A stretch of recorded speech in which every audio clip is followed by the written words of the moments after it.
Smoke. 3, 2. We've got ignition. 1. We've got RIP takeoff. Hey, y'all, please like, share, and subscribe. What the fuck? Please like, share, and subscribe.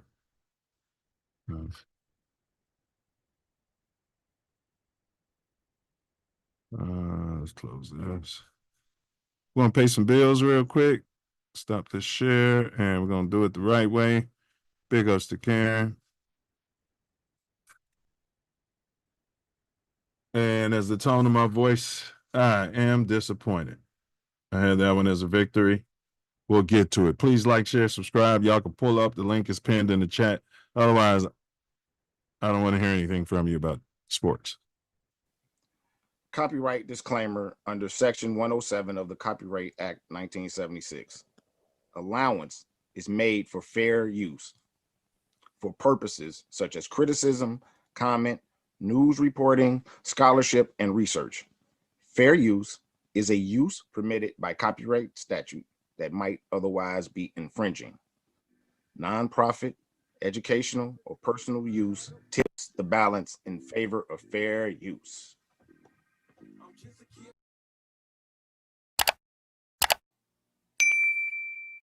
Most best like ourselves, I really feel like that was a ton of reps in the preseason. But with a rookie quarterback, he might need those reps. Probably when y'all come out, he's probably going to come out. Are y'all willing to play more reps in the preseason just to get him up to speed a little bit more?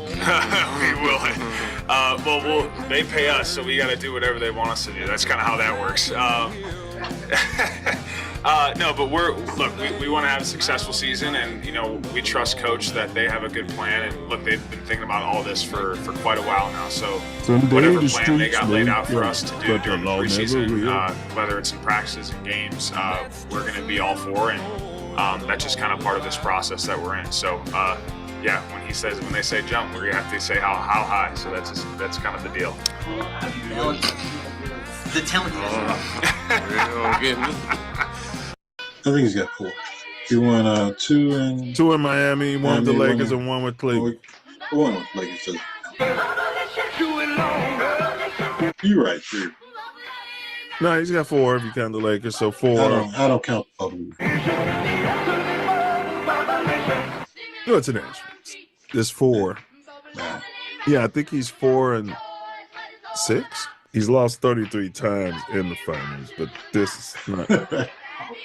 LeBron has lost the most NBA Finals games.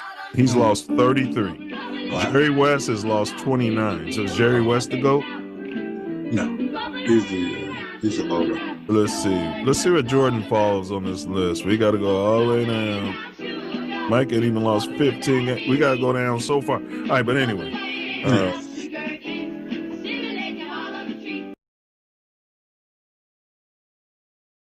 I was very, very angry because I was learning about the history of what happened to us, and that's what Roots did to me. It brought a lot of those feelings out of me, and I became very disturbed by it, and I became very angry, and I started to retaliate in school.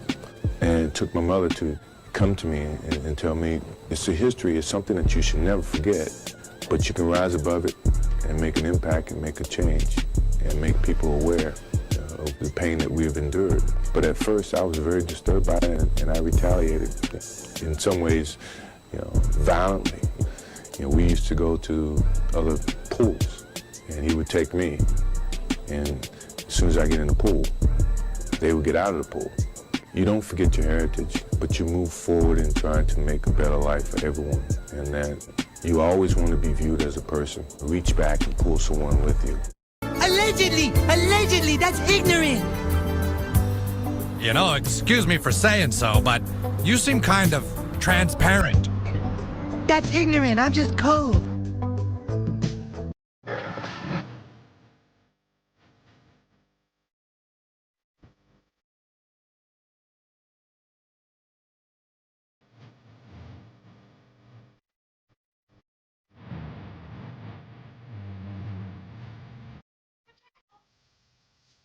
When you get out of the water, you need to dry out right away to avoid catching a cold. That's why Tally says Don't forget to bring a towel.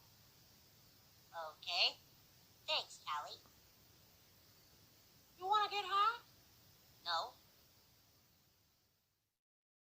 Hey, big ups to Karen. I want to say first off, that's our production staff here. Let's see. TATN. Oh shit. Scotty Pippen. TATN. TATN. Mouthpiece included. TATN. Yeah. All right, we're in the building. Hey, y'all like, share, subscribe. The link is pinned in the chat.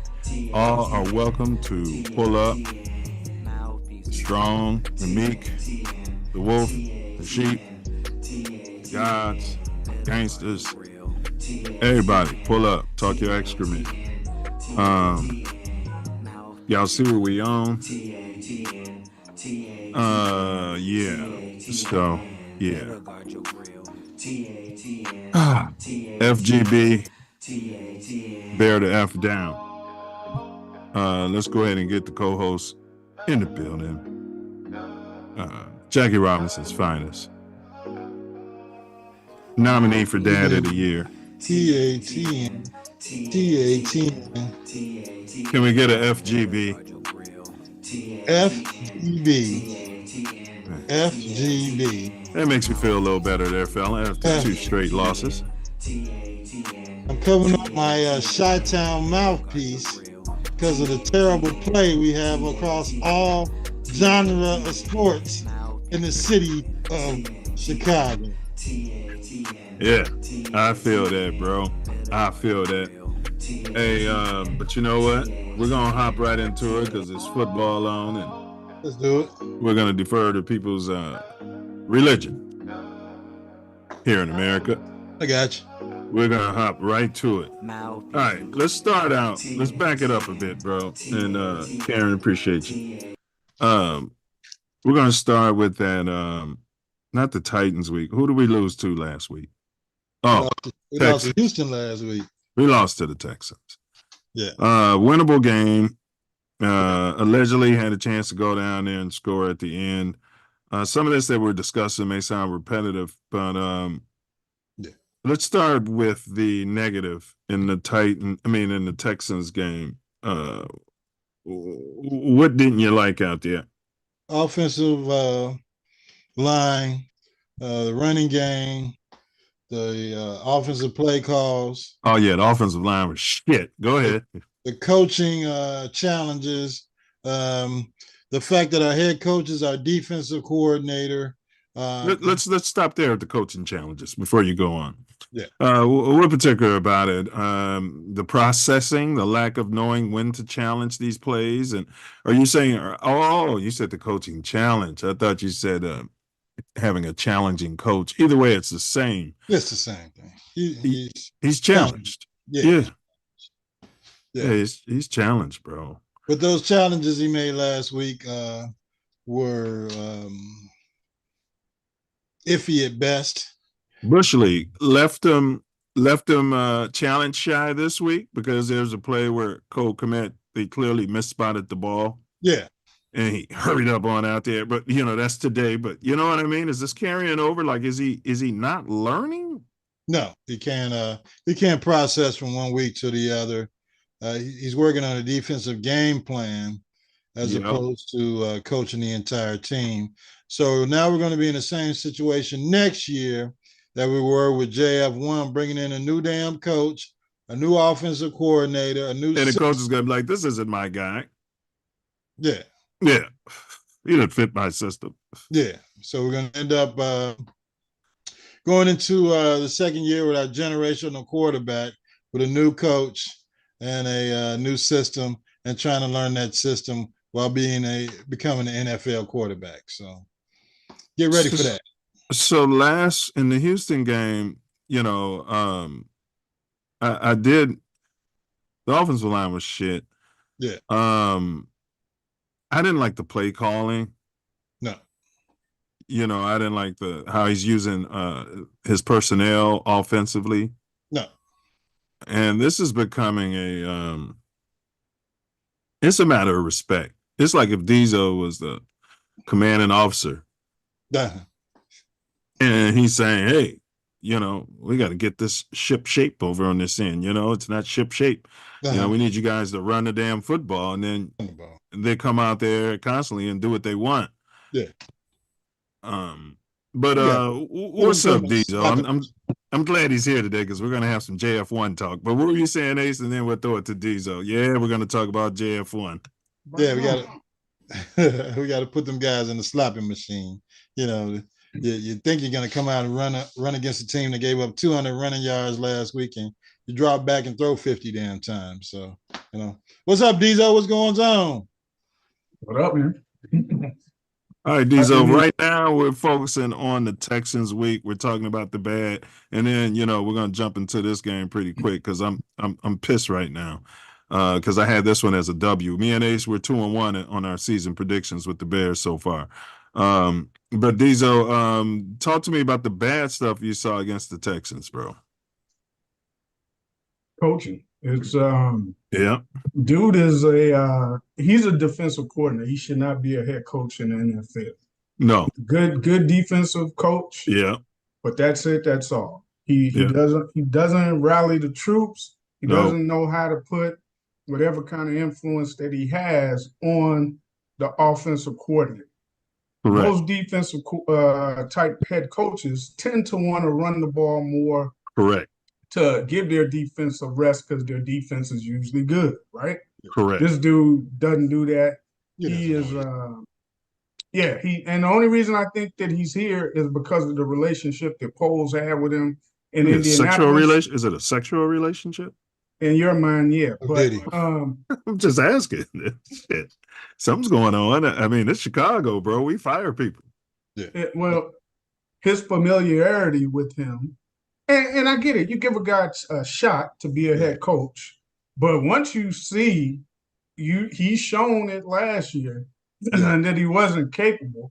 The game time decisions, right? All of that. Everybody's played Madden. You can win games and have a worse team, and you can win games off game time decisions. All of that. Knowing we can't run the ball an inch on second down and third down, let's go ahead and take the field goal and lick our wounds. Stuff like that, bro. Well, so maybe what Poles was thinking is, okay, do I need another defensive coordinator? Our defense is good, right?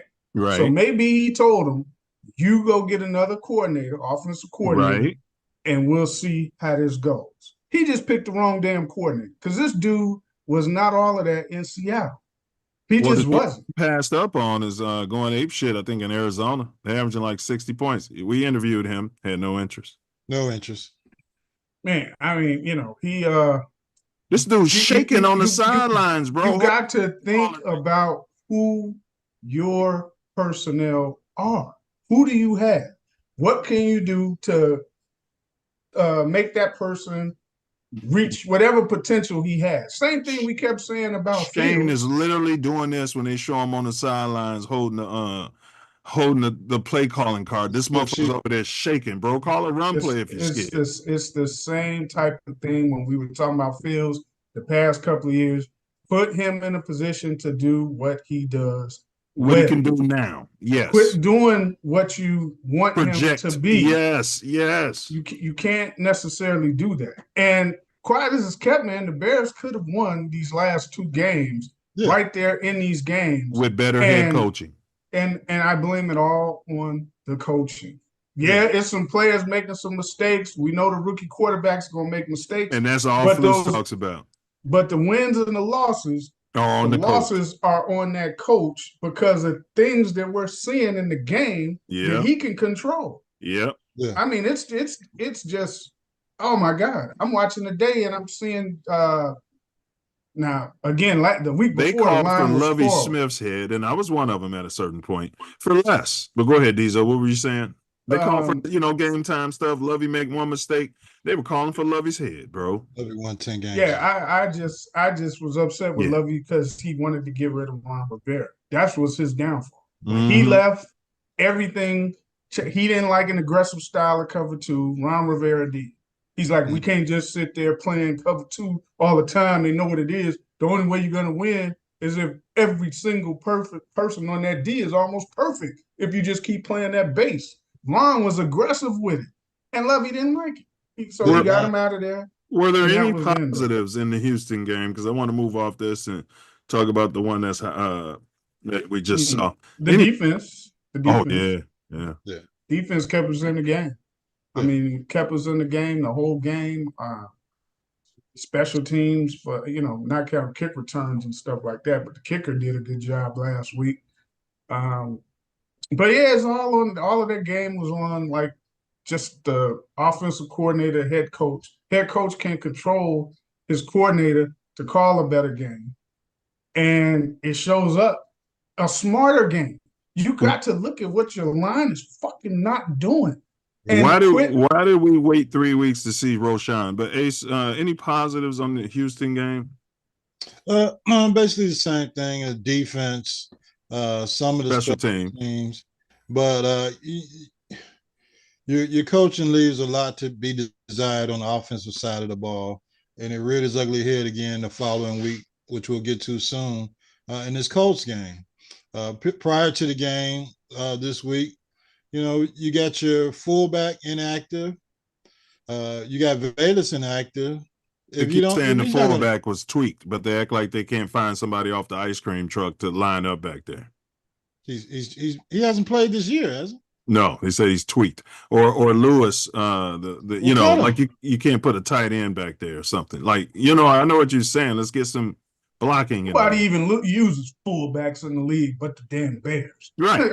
Get them off make them a different position, call them a special teams player or something. H-back, or put another dude.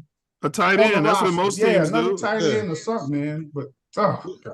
Yeah, but every time they bring Lewis in, it's a false start. So I'm ready be trying to cut him too. Yeah, that's what I was gonna say. He's getting old in the crawl. That's that Packers stuff. See, like any ex-Packers we get, they do garbage stuff when they hit. Yeah. All right. So before we move off, big ups to that game that my man played, although he didn't play that good. What's his name? The quarterback for Houston. Stroud. Yeah, he balled out against us, man. He was rolling out throwing lasers. And then every time Caleb rolled out, it was a pick. But I'm going to say this, bro, and I've been saying it even when JF was here. Bro, I don't know who our receivers coach is. These guys. Oh, yes. And they keep blaming the quarterback. Nobody's attacking. Let's get into this game. Let's get into this game. I seen some stuff. But it was happening last game. They were talking about the scramble drill. But with the balls in the air, you got to come back and get it. They still be head down running these stupid routes. And that's what JF was trying to say, Diesel. He'd be looking for Cole Kmet to make a damn football play. But all right, before we get off it, who was your quarterback of the week last week? Black quarterback MVP. I gave it to my guy at Arizona with Kyler Murray with the Mooley calls. Yeah, the Mooley calls. You can't play GTA all day. Yeah, shoot you with his P-52 modulator. Yeah, he ain't even playing Madden. Fucking playing other shit. He looked like that little guy, with the little helmet on his head. I'm gonna give it to that dude who Malik Willis for the Packers, man. 13, he only threw the ball 15 times. This is modern football. You got to throw the ball all over the place. Yeah, but he was running. They couldn't get rid of your quarterback. They couldn't get him. They couldn't get him, man. The Colts too. They could not stop him. That's right. Like, you know it's coming, and they still couldn't stop him. Well, I gave it to CJ Stroud, man. He was so poised. Although this week he looked a little different, but the Bears defense was checking him though. They gave the offense plenty of chances. Oh, hell yeah. Plenty of chances. Won that game, especially on Sunday night on the road, and half the damn crowd in another city. In Chicago. Your fans. Yeah. And I'm glad you mentioned on the road, Ace. So now we move to this game. We talked about we're going to get off the bus running. One thing about defense and running the ball, it's portable. That travels with you on the road. Right. We come home and then decide we want to try to run the ball. And then we go out on the road where you can't hear your cadences and people are jumping around. And then we sit here and call pass after pass after pass. So with that being said, John, let's start with the negative stuff. And I want to hear, who do you put responsible for this L? Flus, Waldron, Swift. Flus, Waldron, running backs, and I got something for the tight ends and the receivers too. He said, and the defense as far as stopping the run. All of them held accountable. But the most accountable, I'm going with Flus for this particular game, bro. And here's why I'm saying it. Again, y'all know I've always been conservative when it comes to that. If you're a defensive-minded team, you take all the points you can get. You got a rookie quarterback over there who should be on a third stringer right now developing, talking about Anthony Richardson. He shouldn't even be on the field right now. Right. So take the points. I know the narrative is we ain't scored no touchdowns. You know why we haven't scored no touchdowns? Because the offense, the running game sucks right now. So if they prove to you they can't run the ball from an inch away, that's what Dicker used to say. Dicker used to come out there in front of the media. Well, if we didn't run it, if we didn't get in there on first down, or second down, or third down, why you think we're going to get in there on fourth down and he'll kick the football, bro? Yeah, best kicker in the game at the time. Yeah, but there was other game time stuff, bro, that 2-point conversion. Bro, as soon as we scored, I'm holding up 2. Like, you're supposed to make those decisions before you get in there. Like, if we score here and you're talking to the team, like, what is Flus doing? Is he? As soon as you're in the red zone, he's thinking about the next defensive play. Who knows what the hell he's doing out there? He's losing. All right, bad stuff y'all saw today. We're going to stay on the bad, and then for any Bears fans out there, we will get to the positive. I did see a lot of positive. One thing Dizzo's been saying, he wanted to see Justin throw it around like that early in his career, so he can feel that Caleb seemed to have gotten during garbage time. But stay with the negatives for this game today that pissed everybody off. All right, so first I'm going to get the offensive line again doing. It was a little bit better, but I'm still seeing plays, and on a lot of the run plays, man, he's got to learn. Do some like zone read runs, some zone type runs, and then you can create play action off of that. That's what our offense is supposed to be doing. But they're not. They're doing like little half tosses, little like half traps with these dudes that are getting blown off the ball. Interior. If it's fourth down and we're going for it and I'm the Bears, I'm never trying to run up the middle or anywhere in between right there, because those dudes are getting blown off the ball constantly. Oh my God. I see Cole Kmet after they're up like 1 score in the second half. We get the ball back. Caleb's back there about to throw the ball. He gets sacked, fumble. Cole Kmet, they had him blocking the lineman by himself. Nobody came and helped chip. If you got the tight end blocking, and he's not known for blocking, right? And he's going up against an end, you got to have a back come chip the guy. Bro, they had a play with number 11 on the goal line was supposed to block the defensive end, and he like, who's designing this shit? Yeah, it's that type of incompetence that has people up to here. We get it. It's a learning thing. You're gonna go through it, but man, these games are right there to be had, right there. Absolutely. So you can't just say, "Oh, it's a learn." No, you call better stuff, and then if it comes down to it, then we can say they're learning, right? But they got to be in a position to win, bro. Yeah, man, I'm watching receivers. Watching receivers. DJ Moore, the one time he scrambles and he throws it deep, and it looked like from the regular view, like, man, he just overthrew him, right? Man, they showed the play again from Caleb's point of view from when he threw that ball. I was like, man, all DJ Moore had to do was keep sprinting. This is what we were saying about Justin when those balls were running around. He probably didn't think that he can throw a ball that far, but you've been practicing with him, so I know you know. Man, if he kept running straight, that is a touchdown. Yes. So I can kind of see why Caleb is starting to look for a doomsday a lot. But what Caleb's doing what I love, he's throwing the ball where they're supposed to be. Exactly. Now, sometimes he makes an erratic throw or whatever. He gonna go through that. But I see him trying to look for people that he thinks he can trust now. Because I'm telling you, him and DJ Moore, they not on good terms. And his butt buddy is Odumze, and he's going back there looking for Odumze like he's the number one. If you look at pass attempts to Odumze versus DJ Moore, the shit is crazy. Odumze is a rookie. You got to bring him along, but they're little butt buddies painting their fingernails and shit together. You know, and that's the only reason we drafted him. Hey, listen, I love Odumze, but he's going back there every time looking for Odumze, bro, and he's throwing picks. Odumze got better, but I mean, come on, bro. And then when he scored, he wouldn't even give you the ball. Yeah, take it from him. Look here, man. You ain't gonna catch no more if you don't give me that ball. You're gonna be cut. We're gonna trade you for a sixth rounder, the fourth. You got a signing bonus too. So Ace, you had something to say, and then I'm gonna play this press conference with Flus. So I want y'all to react to it. Bench Nate Davis? Was he benched?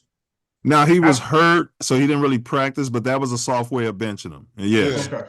Yes. But then somebody got hurt. Braxton Jones got hurt, and then they had to bring him in, and then they took him out. And you know, there's just a bunch of incontinuity on the offensive line. These plays, like you said, with the Carter blocking the damn defensive end when you're trying to get the ball. Get that guy out of the game and go with your 12 personnel. Yes. Run the damn ball down the throat. You got these situations where we couldn't challenge the progress being stopped when they stripped the ball from Richardson, but we get down to the goal line and they're just standing there with the ball and nobody blows the whistle until 5 minutes later when they push everybody over the end zone line for the touchdown. So and what haven't we called any plays for Caleb to run? Like they don't even use his mobility. I know he's not Justin Fields, and I know we don't want him playing hero ball, end quote, Negro ball. Yeah. But they don't, like around the goal line, Diesel, you made a point like he's got to keep it and blah, blah, blah. Like, I'm watching them. They're crashing on the running back every play. And we got a mobile quarterback.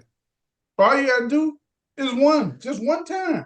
They're going to go. And you Cut Komet almost dropped that wide open touchdown. Cut Komet almost dropped that shit.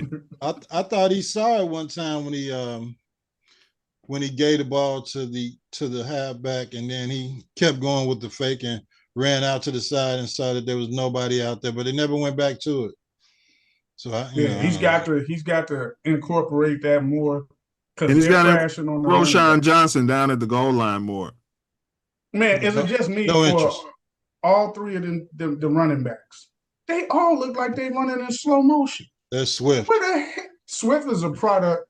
I told you guys this. He was a product I wanted Saquon Barkley. If we had Saquon Barkley, we'd be undefeated right now. He was a product of that scheme.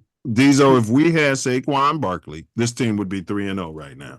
Poles could have spent that revenue and went out and gave Saquon a nice fat contract if he wanted to help his quarterback. Yeah. We'd have had a Walter Payton type. It would have definitely helped us. And then instead of that money we spent, what's the receiver's name whose foot is hurt, but he's personal? He's not. Keenan Allen, they traded for him. I told y'all he always hurt. I was like, he gonna miss a handful of the games, and he's already missed half of them. Yeah, we could have used all that money to make Saquon a nice. But I know what they said. He drops the ball. He drops the most passes out of. That's what they went with. He drops the most passes out of any. We need him to run the damn ball. We got plenty of receivers running around dropping passes. We need him to run the ball. Hey, we're gonna run Eberflus real quick, and y'all let me know your comments. Fair use, y'all. This pissed me off. Can't hear nothing. Oh, it ain't started. There we go. It's started. It's about to. Okay. In terms of the game, disappointed in the loss. I thought we had some really good opportunities out there to win the game. He's going to take zero accountability. The way the guys fought throughout the entire game. And you don't think it's his fault? In the locker room afterward was just this. It was missed opportunities. We had opportunities to win that game. He says the same shit every week. First thing we have to do is honor the football. We got to honor the ball. That's the most important thing in winning. and we have to do a good job. And then once we do get takeaways, we got to score off those opportunities. Blaming the offense.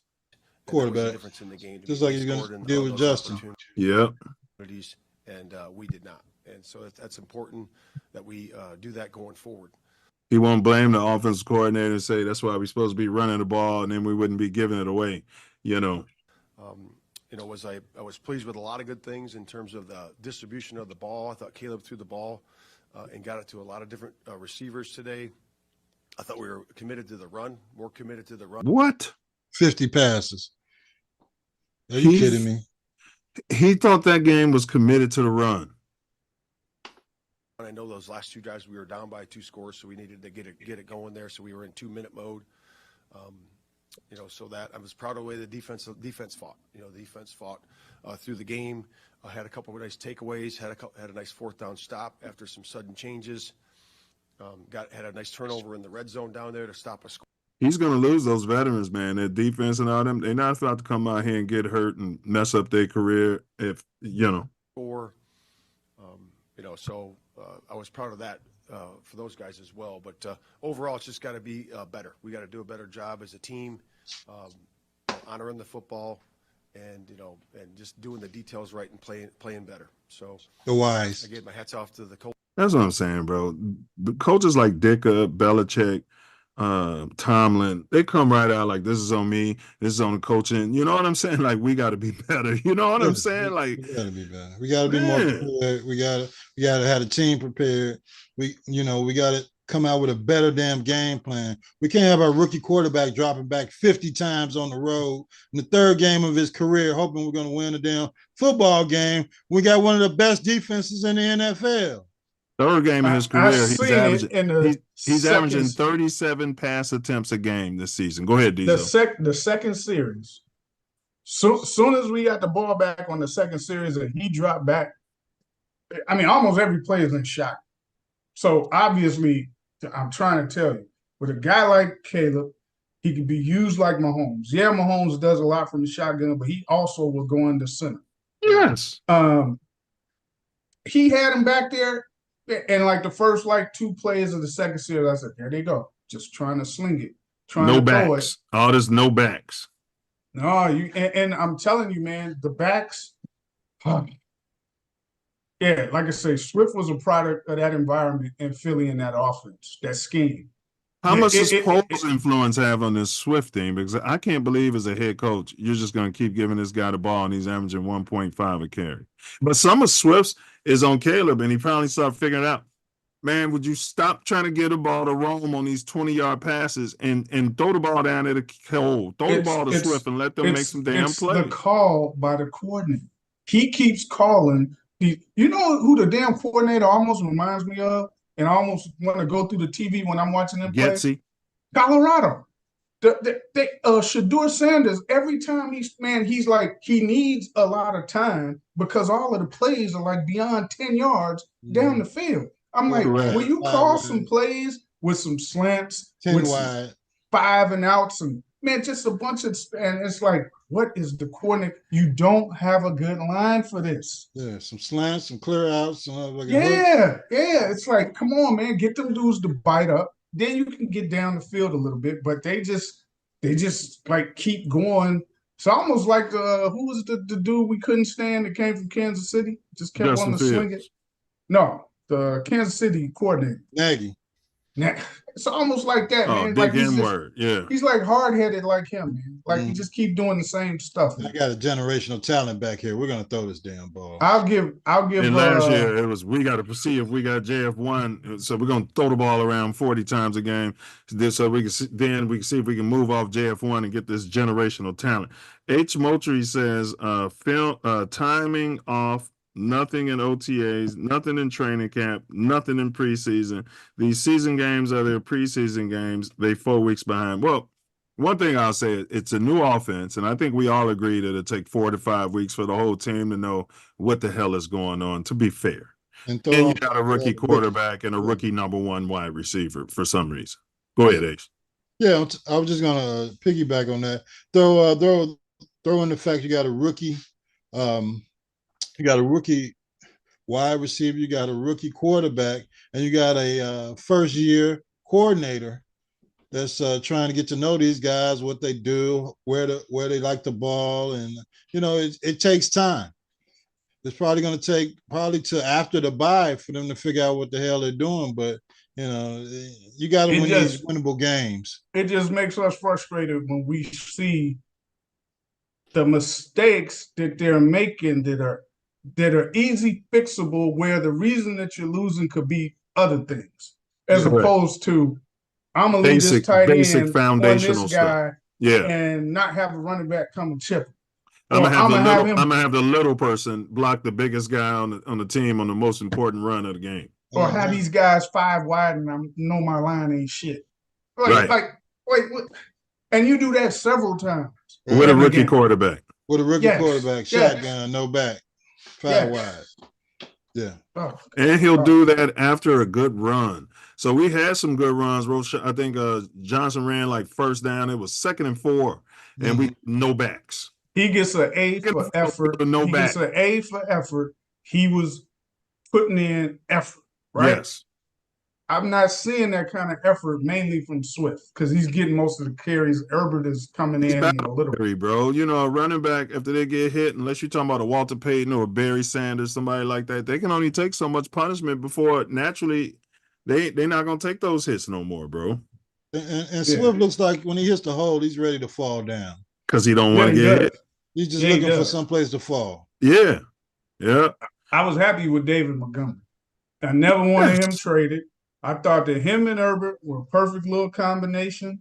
And him and Justin. Him and Justin were buddies, Fields too. We had the number 1 rushing attacking offense for like a couple of years, basically. Then they said, hey, wait a minute. We need to throw the ball all around the damn field. We're playing Chicago. We need to throw. It's a throwing league. And honestly, you could have kept Justin and started him the first 8 games. And if you wasn't seeing what you needed to see, Caleb would have been back there. We'd have had something, the whole world would have been like, when is Caleb ready? When is Caleb ready? You know what I'm saying? We could have done that, bro. Man, I told you, if they took him at 1, they're not, for whatever reason, these teams will not sit the number 1 overall pick in the draft if it's a quarterback. Killing for whatever reason. If our line was, so here's what good teams do. KC did it. They didn't throw Pat Mahomes out there until they got everything figured out. Right. But and then you put him in again. First pick. Any team that takes the first pick in the draft, and that's why they ruin them all. They won't sit them. I don't get it. Peyton Manning threw 28 interceptions his rookie season. If he was colored, he wouldn't even be in the league right now. Mm-hmm. Yeah, and all of the other teams, most of the other quarterbacks, I think other than if we count them, we could probably count them over the past like 5 years. They got drafted like within the top 10, 15, 20. Most of them set for some time before they were asked to start playing. Because 2 things are going on. They're learning the NFL, and they're learning their offense. They're learning their players, and the team is building around them so that you don't throw them to the wolves. Yeah. Most of them get some sideline OJT before they get OJT. And the number 1s, though, for whatever reason, it's in their heads, that guy got to start. He's got to go start. Look at Bryce Young. And he's got to be C.J. Stroud.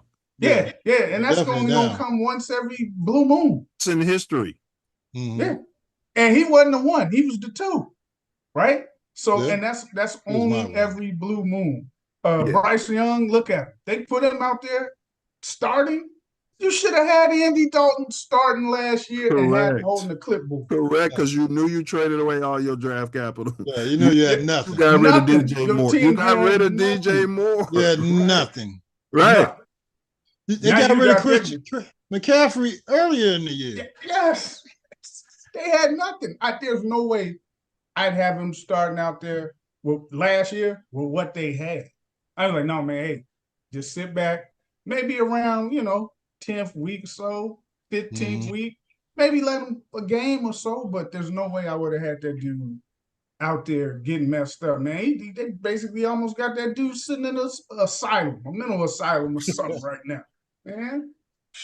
Colts, they won the game, but we left one out there today. I did. They talking about now they asked him about the 4th and goal call. Yeah, so we go to Herbert up the middle. We had the Wildcat play in the first one. They ran a couple dive plays in there and got it to the. That should have been Roshan on that damn wild card play, the way he was running. Like, what the fuck are you doing? We're at the half-yard line. I'm not going up the middle with that offensive line on a 4th down. And you got Caleb. You could have ran him straight up the middle like that. We could have did the tush push or whatever the hell everybody else is damn doing. Just inside the one there. Well, our center is retarded. And they were and we like to play. We like to play. We just got to get to the second level, get to the linebacker there, zone up to him and get him there. Like, why do you have a team that has proven that, like, going for it on 4th and shit all the time with a raggedy offense, and you got a great defense, bro? If your team is built on offense, then you go for it on 4th. His mentality is, well, my defense will hold it and blah blah blah. No, we brought in a punter with a 4th round pick. Pin these guys back, pin that rookie quarterback back, and make some plays. And that way, when you punt, Caleb's got a short field. Why don't they, Yeah, he's a coordinator. Like that. He's a coordinator. You can't think of the whole process of a game as a head coach because he's a fucking idiot. Well, he talks about the history of the game all the time. Who gives a shit what he's reading on his iPad? There's certain coordinators that are just not meant to be head coaches. He's one. Dick Fangio. And there's some head coaches who can't coordinate. He's another one. Right. Great coordinators. Him and Dick Fangio wants to be a coordinator. Let him be a coordinator. Head coaches. You got to galvanize everybody around. You got to make the right decisions at the right time. One thing he learned today is this Santos. You don't have him try to kick a field goal over 55 yards. When he kicked his career longer the last game, it barely got over. Right. Barely. What from that kick told you that this SOB can kick a 56-yarder? Pin him down there. They were going to blow. They're going to blow when he kicked the ball. Everybody blow at the same time. Make sure the ball gets extra. If you're not outside, and the wind is behind his back, right? You don't try nothing over 55 yards. You got a punter who you say is generational punter. Why not bring him and try? Or go for it on 4th. I wouldn't bring him out there and let him try to pin him down. That's what y'all told us we use that draft capital for. And let's kick the damn ball. You say you got a top 5, top 10 defense. Kick the ball and let them try and work their way down the long field. You're running the cover 2, right? And you're on the road doing all this nonsense. And whoever that was that jumped offside when they were about to punish the ball. That was hard. Because I truly felt we were going to go score again. Because at that point, Caleb we had momentum. Yeah. He was in a groove. He was completing passes to everybody all over the field. Yeah. So I'm like, just get us the ball, give us a shot. Well, you got a lot of faith that the offensive coordinator wasn't about to start calling no backs, 5 wide, dumb shit. So. Well, you know what? I think Caleb was out there doing that stuff despite what he was calling. He was doing some twirls and spins and stepping up, stepping out. He was, you know what I'm saying? So he was just. So did he. He was doing it despite what he was calling. So I just wanted us to get the ball, to get that one chance. And we got to get off the field. And this idiot, but let's go. Jumps offside. Scrimmage. And we got to execute better. Guys in the locker room, so the look wasn't ideal from what the Colts showed you defensively. What was your impression? Yeah. I don't know that. I don't know that because I got to look at the tape. But I know the design of the play was to go against that personnel group. Time out there after that first touchdown with the field goal, the kicking team on, sent out the 2-point. Yeah. What was the timeout about there? Yeah, I mean, they asked him about the timeout. Yeah. And I'll do it again. I had my finger stuck up my ass. First of all, it wasn't as good as it should be in terms of our communication there. But we wanted. It wasn't as good as it should be. It was shit. Say it. To get a good play on there as well, and we like to play. It just didn't work out on that particular one. But again, we have to be better, stay ahead of it better, be better there. Yeah, if you're the head coach, as soon as you're in the red zone, you tell your team on your special teams what the hell you're going to do once you score a touchdown. Right. And you tell your offensive coordinator, man, be having a play in mind for when we get down here. The offensive coordinator is supposed to have that play in mind already and supposed to be communicating with the coach, but the offensive coordinator ain't up in the damn booth, with the headset on, talking to the coach because we're idiots. Yeah. You mean from the coaching standpoint, from the player standpoint? No, that's on the coaches. On the coaches, we got to be better there from the top. It's always we. He's from the top. Just say, I got to be better. I got to be better. I should have relayed the information ahead of time to my guys, what we're doing. Yes. And Caleb can handle it if you tell him the minute you're in the red zone. When we score on this trip, we're going for 2. Yes. Okay? We're going for 2. He was up there checking, calling everything the whole game. Aces coach, I've coached on lower levels, and yes, it's a wear confidence. Hey, look, when we tie this game up, this is what we're gonna do. And it's chess, not checkers. But they sent the damn kicking team out there, so they had no idea what the hell they were going to do. They hadn't even thought about it. Team out there, go out there and kick the damn ball. Kick the ball. Once they're out there, you got to kick it. You can't blow that time out, bro. You can't. Down to the bottom, so we got to do a better job there. And the timeout right before the Taylor touchdown, was that just giving you guys a breather? Was it something you didn't like out there? No, I'm just conserving time. There. They're going to try to milk as much time. Yeah, I agree with that. I wasn't, when they were at the goal line and he stopped the clock, I would have stopped it. As they can, and I was just conserving time there to give us a chance. And at the end of the day, we did have a chance. I thought we did a really good job of scoring on 4th and 1 down there before the 2-minute. Every NFL team that puts on a uniform has a chance to win a game. Because we were going to be onside if it got inside the 2-minute. But then we switched our mind and went to kick it deep. We kicked it deep, and they took a knee. So now we got 2:01, and we got a timeout. And if we do a good job. You got that because they made a mistake, and they were idiots. And when their team wasn't set, you should have kicked the ball on that kickoff play, and you'd they're waiting and pointing. Yeah. You can't do that anymore. And so you're right. They made a mistake, bro, and bailed y'all ass out. Dude was supposed to bring that ball out and run around in circles. Yeah. Job on the on defense, which we first it was 2nd and 6, which is not ideal, and then they ran the power, the bounce play, and JT got outside on us. So we just got to execute better on defense. But if we went 3 and out there, we'd have had 50 some seconds there with the ball coming back, and not it's not on the onside part. We kicked it deep, so we'd have a better field position. So we felt good about that right there in terms of that operation. We just got to get the ball back for the offense. Did you want Cairo to get back to the end zone there, ideally? We wanted him to kick it in the end zone, kick it as far as he can. That was the plan there, and he did a good job. Caleb threw over 50 passes today. Last week there were about as many pass plays called. Is that the plan? So the brother asked him, Caleb threw over 50 balls today. Is that the plan? Like what? Go ahead, Ace. Yeah, like what the fuck are we doing? I mean, he's a rookie quarterback with a bad offensive line. The plan is to throw the ball 40, 50 times a game. On the road in the dome. Successful idea for what you guys want to get done, or is that just game flow? Yeah, it's a little bit game flow. I mean, we ended up having 28 runs. Is that right?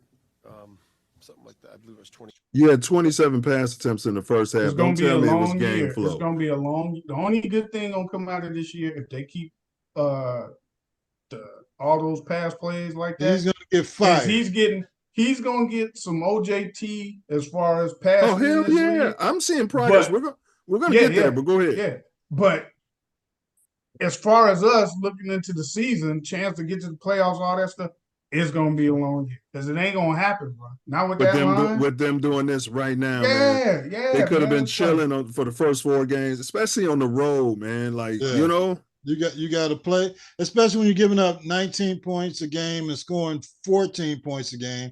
You got to put your team in a position to make the game go as quick as possible and put as much damage and hurt on the other team as you can. And the Colts, man, they some suckers right now. Yeah. They easy to beat. Dude, it's really dude's first year. Because he only played, a couple of games last year. 5 games last year, yeah. So this is really his rookie year. So they primed. And he was a project who was drafted too high. Yes. He was drafted too high. Now I get why he's playing this year because he pretty much set last year. But he shouldn't have been starting last year. No. And he would still be over there learning this year too, since he set last year. I'd have took him out of the game today. His life expectancy ain't gonna be long with you see how he keeps trying to run. That's how he got hurt last year. Yeah, he's not gonna last. He can't throw nothing short of mid range, but he'll throw that deep ball. Yeah, he'll throw a deep ball. But they were easy. I'd have brought Flacco in and beat the brakes off the Bears. And sent Flus and reeling, huh? The Chicago media would have been on his ass. They on his ass now. Let me finish. 28, is that right, guys? Yeah, 28. So you get it up there, close to 30. That's a pretty good snip right there. So again, we want to do a better job efficiently running the football, and that starts with not taking negative plays. But again, here's the problem though, man. Like they finally ran some draw plays. Just because you get stopped on first and you run the ball, now it's 2nd and 8. Do you know every time, bro, I could sit there and tell you it's a pass play watching the Bears. If it's 2nd and passing situation, they are going to pass the ball. That's not committed to running. No. I think we're more committed to it today, and if we didn't have those 2-minute drives at the end, I think we would have been more committed to it in terms of getting it done at the end. Man, listen, I'm so sick of them seeing whether it's like a hybrid wide receiver screen. It's just a quick pass to the receiver on the outside. I'm so sick of seeing that pass play. It's like every team we play know it's coming, and they're right there. They're right there. And the Bears never feed off. And we never fake it and then hand it off for the draw. Either fake it, hand the draw, fake it, and send one of those dudes who's blocking straight on the go. They never do it. They just never do it. So how hard is that to coach against as an opposing defensive coordinator? It's easy. It's easy. It's like we got these dudes. We got them. ain't nothing to it. They're basic. And we don't have a wide receiver that can run a slant or a dig route I don't. DJ Moore can run. Yeah, DJ Moore can run slants. What's the guy? The guy who's been filling in for Where's the other guy. The guy that's been filling in for number Keenan 11. Allen. What's his name? 11. He's been playing good. Martin. Number 11. We're missing. Yeah. Was he the guy from last week? He was catching balls too. Yeah. He can run slants, but he doesn't call them. He doesn't call them like you should be calling them. Caleb can throw slants. Now the only thing you have to teach Caleb can throw every ball except for the deep ball, and I know he can throw it. It's not all his fault. Caleb can throw every ball. We're going to get there, but Coach said sitting Caleb back in the pocket all the time is no good either. I agree. Like we're so against hero ball, we're gonna, not saying he can't process in the pocket, but he's a sitting duck back there with that line. Yeah, but even when they run a rolling pocket, they roll them out with one damn receiver. One option. Nobody else throw the ball. Side of the field. Yeah. So I don't know what they practice up there at Hallis Hall. I drove past there going to Wisconsin this morning. I'm like, man. I don't think Eberflus might not finish the season. He might get fired before the season. Who? Eberflus. Never happened. Not in the history of Chicago Bears. That's one thing. It's never happened. It's never happened. So it may not. But you got a copper-colored president, and I think he told Poles and all them. I think he told them, man, look, I'm putting this in y'all hands, and we're not going. You know what I mean? I said this. I said it, bro. Like everybody was saying, this is the safest move for Poles. Moving off JF1, who's 3-0 right now, bro. Now I don't really think. So I think Poles will still be good, even if it's to the point where Eberflus has to get fired and he was his guy. He's gonna fire. I think because the one thing with you starting a rookie is more likely to get you a pass because of your rookie, right? That's why I think a lot of coaches and staff, I see that logic. They try to use it as coverage, like, hey, get this rookie starting. We know we got another year, and we can try to develop. But in their case, the flaws aren't because of the rookie per se. It's because of the other stuff you're doing around them. And they're asking him to do too damn much. This guy's leading the league with 37 pass attempts a game, bro. Ace said it during the game, like, you got this shiny new toy, this generational guy, and he was the highest passing yards today in the league. Yeah. The rookie with a struggling line. So it's like you're not gonna last long. He's gonna end up getting hurt or something, man. And I don't think we necessarily need an offensive-minded guy. We just need somebody who, and they keep asking this dummy, why don't you let the color guy Washington? He seems to know what he's doing. Why don't you let him everybody think he knows what he's doing. Yeah. Yeah. He won't let Washington just handle the defense and see how that go. Hell, at the end of the day, we 1-2, bro. Right. You can be the head coach. Maybe you can try being a head coach and let the defensive coordinator be the defensive coordinator, and we can get some more shit done. And then you could be down there with your offensive coordinator since he's on the damn field during that last drive. You can be down there like you see other head coaches. The OC be standing right next to the motherfucking head coach. That's what happens. Even if it's Tomlin, you know, in drives like that, they right there together. You ain't calling no bullshit. You know what I'm saying? Like, yeah, they be right there together, bro. No, Tomlin's quick to tell his old coordinator what he wants. That's his job. Hey, I need you to run the ball. I need to see some more runs. The offensive coordinator works for the head coach. Yes. You got to. When they out of pocket and they keep doing stuff that you know is not helping the team and the team struggling with it, you got to change up. Is Flus too nice? Is he too nice? Oh, he's nice on Hard Knocks. Yeah. That's why I think they walk over him, bro. I think he's too like the shit he's a player's coach and a coach's coach. Yeah, but it's like that's what I say. He's a good defensive coordinator. He's just not a good head He's a coach. great defensive coordinator. This is the last year of his deal. Is it? I thought they renewed him. No. I don't know. If they did, he's still on the clock. No, they didn't renew him. They renewed Donovan. They didn't renew this clown. All right, hold on. We're playing the sound. Just trying to stay ahead of what you think the defense is going to do. Yeah, that's all by design. You know, what we think they're going to do in terms of their scheme. You know, a lot of times people get in base, and we got better matchups that we need, you know, in terms of 13 personnel. But, again, we got to execute better on all. And we're supposed to be a 12 personnel team. I don't be seeing that. On defense and kicking game. You know, we had the one offsides, you know, that led to a touchdown there. You know, on the punt return. Mercedes Lewis should not be getting on the field unless you absolutely have to. We should be cut after this week. I only see him short yardage and goal line. Give him to his early return. Give him to his early return. You telling me the best we can do for our third damn tight end is a 40-year-old tight end from the Green Bay Packers? They caught one pass last year. Give me a break.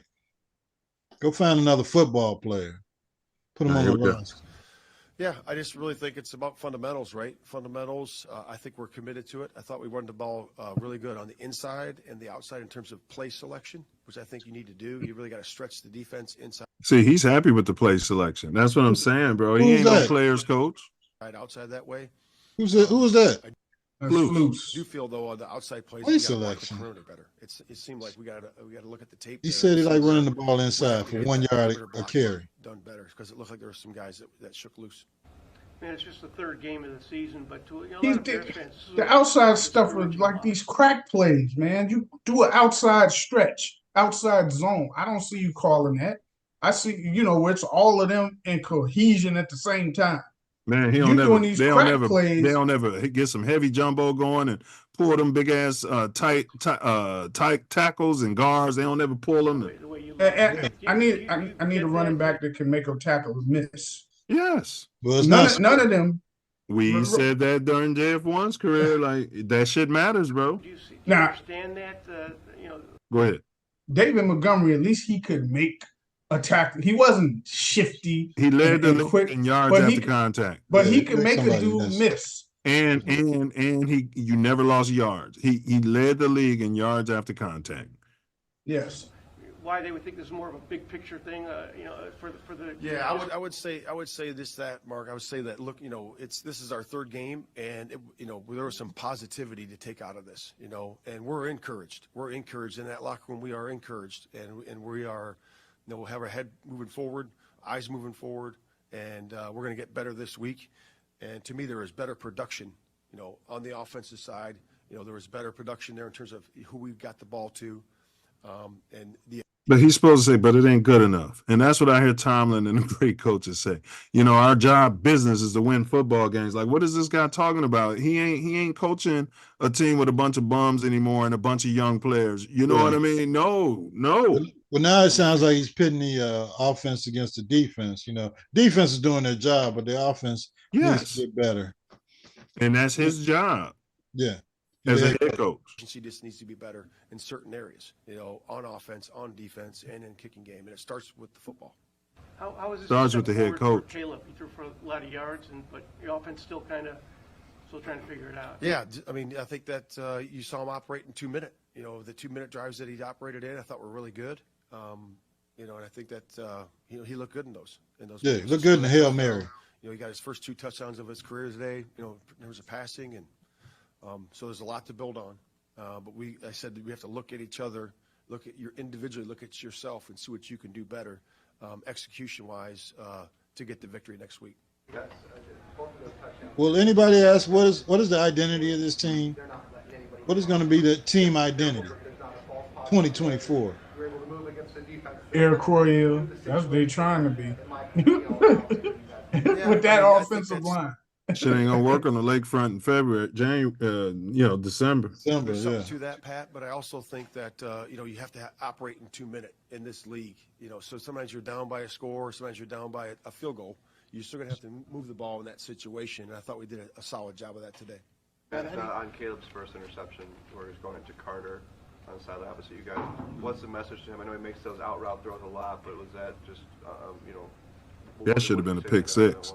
Yeah, that's just a rhythm throw, and I have to go back and look at the tape. I just, have it in my mind right now. So it's just a rhythm throw. You got to really feel that corner where he's located at and deliver it on time. At some point, he's going to start tuning them out, which he's already doing because he already knows more about quarterbacking than anybody in the organization. That's what it looked like to me. Especially in the building now. Yeah. Once he got in this groove, I could see him coming up. He got no problem changing the play. When he come up there to the center, he got no problem changing the play, calling stuff. What I don't like is the stuff we've seen in the first week or two where they giving them the play late. Even today he kept telling them, and then they come out in the media, and then he come out in the media and try to talk about getting them in out of huddle quick and all of that. When I'm clearly seeing it's this jackass shaking over there, not getting the play in quick. He's like, "Come on, man!" Shit, he's been doing it the whole season. Over. He excelled at USC. It was somewhat kind of like, if you remember when Peyton Manning was like, well, they had a running game. Lincoln Riley get you some running yardage though. But as in terms of coming to the line with the plays, it was almost like a semi. It wasn't even a full huddle. It would be like, okay, after the play, you kind of get these guys. Yeah, you get these guys. Hey, you calling it, but you don't really huddle because the defense getting tired.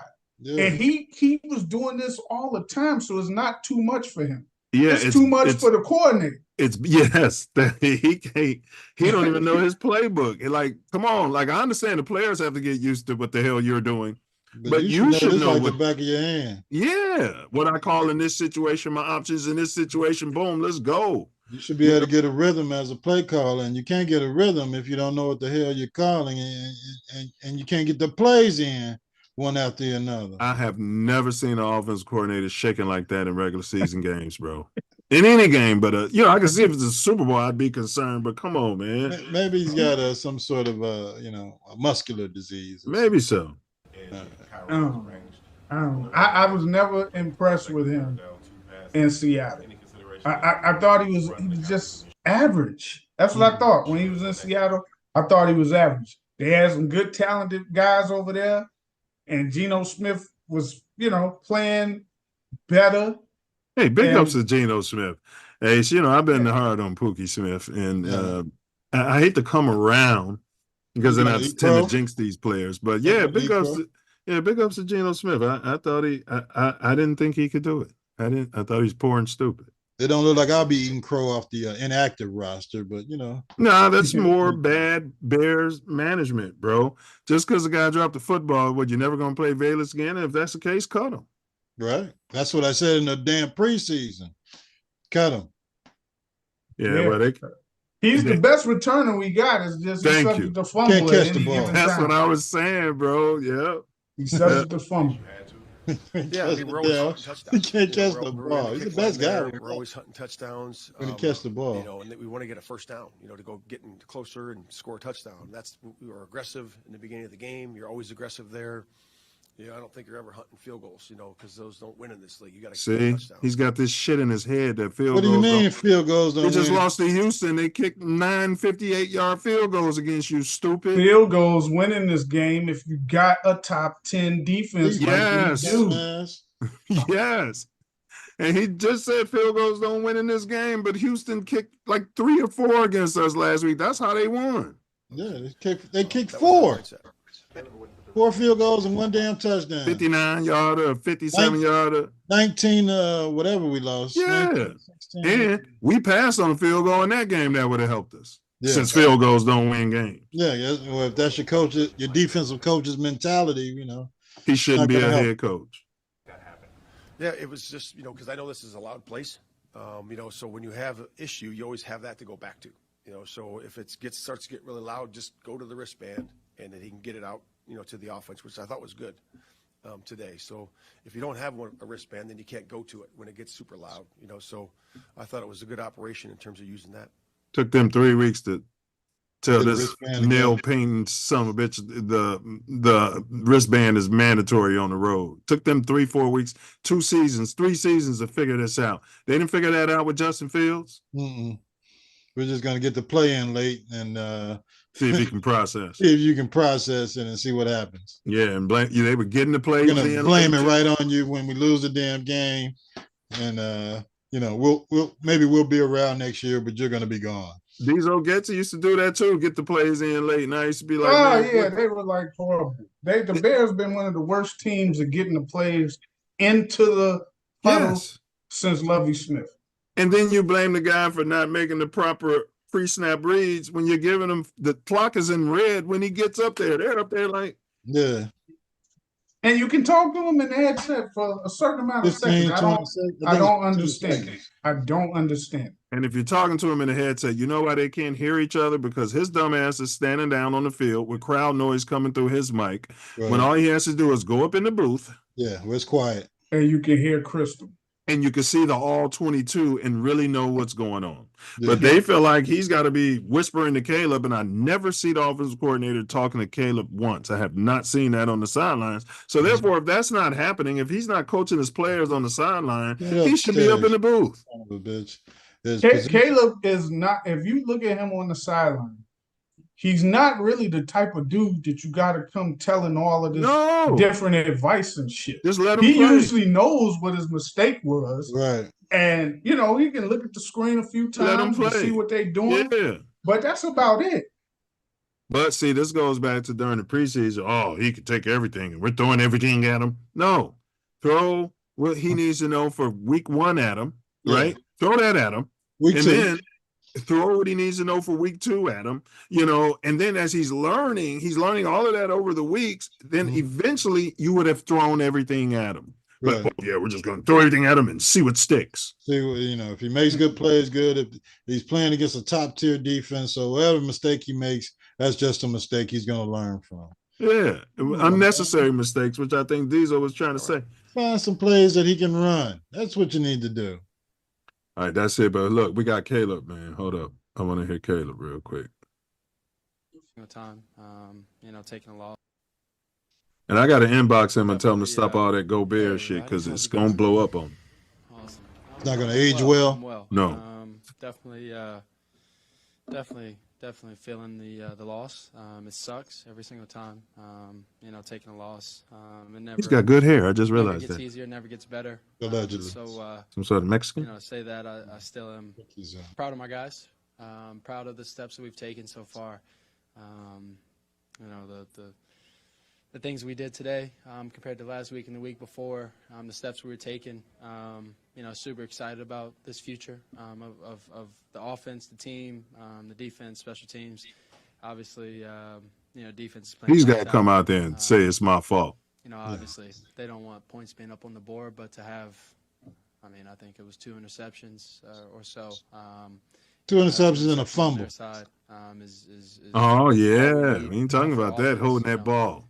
To get those extra drives, and like I said, they're playing lights out. So, those guys deserve to win. They work hard each week to go out and do what they do. They do it well, and we're going to get better offensively. We're going to be better, and the special teams wise, obviously, we got a couple different plays and punts and things like that did well for us. He seems a lot more humble. I'll go back at some point to how he was talking. But you can tell how he sounds. It's eating him up. He don't like losing. It's eating him inside, and because he's different, it probably affects him. They have to be careful with that with a guy like him because he's a weirdo already. So it might mess with him mentally more so than it would with the average guy. Well, guys who are accustomed to winning, they want to make winning plays. So if the play calls for, if it's 3rd and 18, they're going to try to get you 18 yards. But what the problem is I watch Joe Montana and all the greats do it. Bro, it'd be 3rd and 18. They'll throw a 12-yard motherfucking pass and let that receiver break a tackle or something. You can't be offensive coordinator. We're going to run to the sticks. The defense is sitting at the sticks. Yeah, they're waiting for it. Let your guy make a play. If he makes it, fine. If not, you got a 4th-round punter out there and put that son of a bitch out there and let him kick the ball 70 yards. Or maybe it's 4th and 3 in a position where you can now go for it and you got your quarterback lathered up and now you can hit a dink again and get the first down. Or those 8-10 yards might have got you in field goal range. Yeah. To kick some of the field goals you needed in this game. But you got the head coach saying field goals don't win, but yet he comes out there and tries to kick a 58-yard field goal. I wish I was out there. I wish TATN was out there. So field goals don't win games, huh? I seen you run this son of a bitch out there and try to kick a field goal he's never made in his life that come up 5 yards short. Now, why did you try that? Right. We lost by 2 field goals. Us, a couple of different returns. Or we could have won by 2 field goals. But as an offense, as a team, definitely excited. 22-16. The strip sack, on the strip sack. They went right on his ass about that strip sack, Ace. Honeymoon is over. What did you feel? What did you see going through? Yeah, so I was when I got to the top of the drop, I definitely felt I think it was Latu. Right. Yeah, the rookie. Back in college. Edge, so I tried to step up. Small movements, nothing huge. Because I also, saw Rome about to pop behind the back. He always looking for Rome when he gets fucked up. I think they either were cover 2 on that right side or doubling DJ. And so I came off of that. Backer started to move out with my eyes, about to throw it to Rome, and then right there, strip sack. About to throw it to Rome. I swear, when something bad happened, he's always throwing it to Rome, bro. But I think in his defense, why he's throwing to him is because him and DJ is not on. Now I get it if DJ's got an argument, if he's running a route and then he gets open and he don't. DJ has played with 8 different bum quarterbacks and caught for over 1,200 yards for all of them. And the only one who wasn't a bum is JF1. But go ahead. But when he scrambles, DJ isn't running routes like he should be. I seen him. I'm like, dude, just keep running.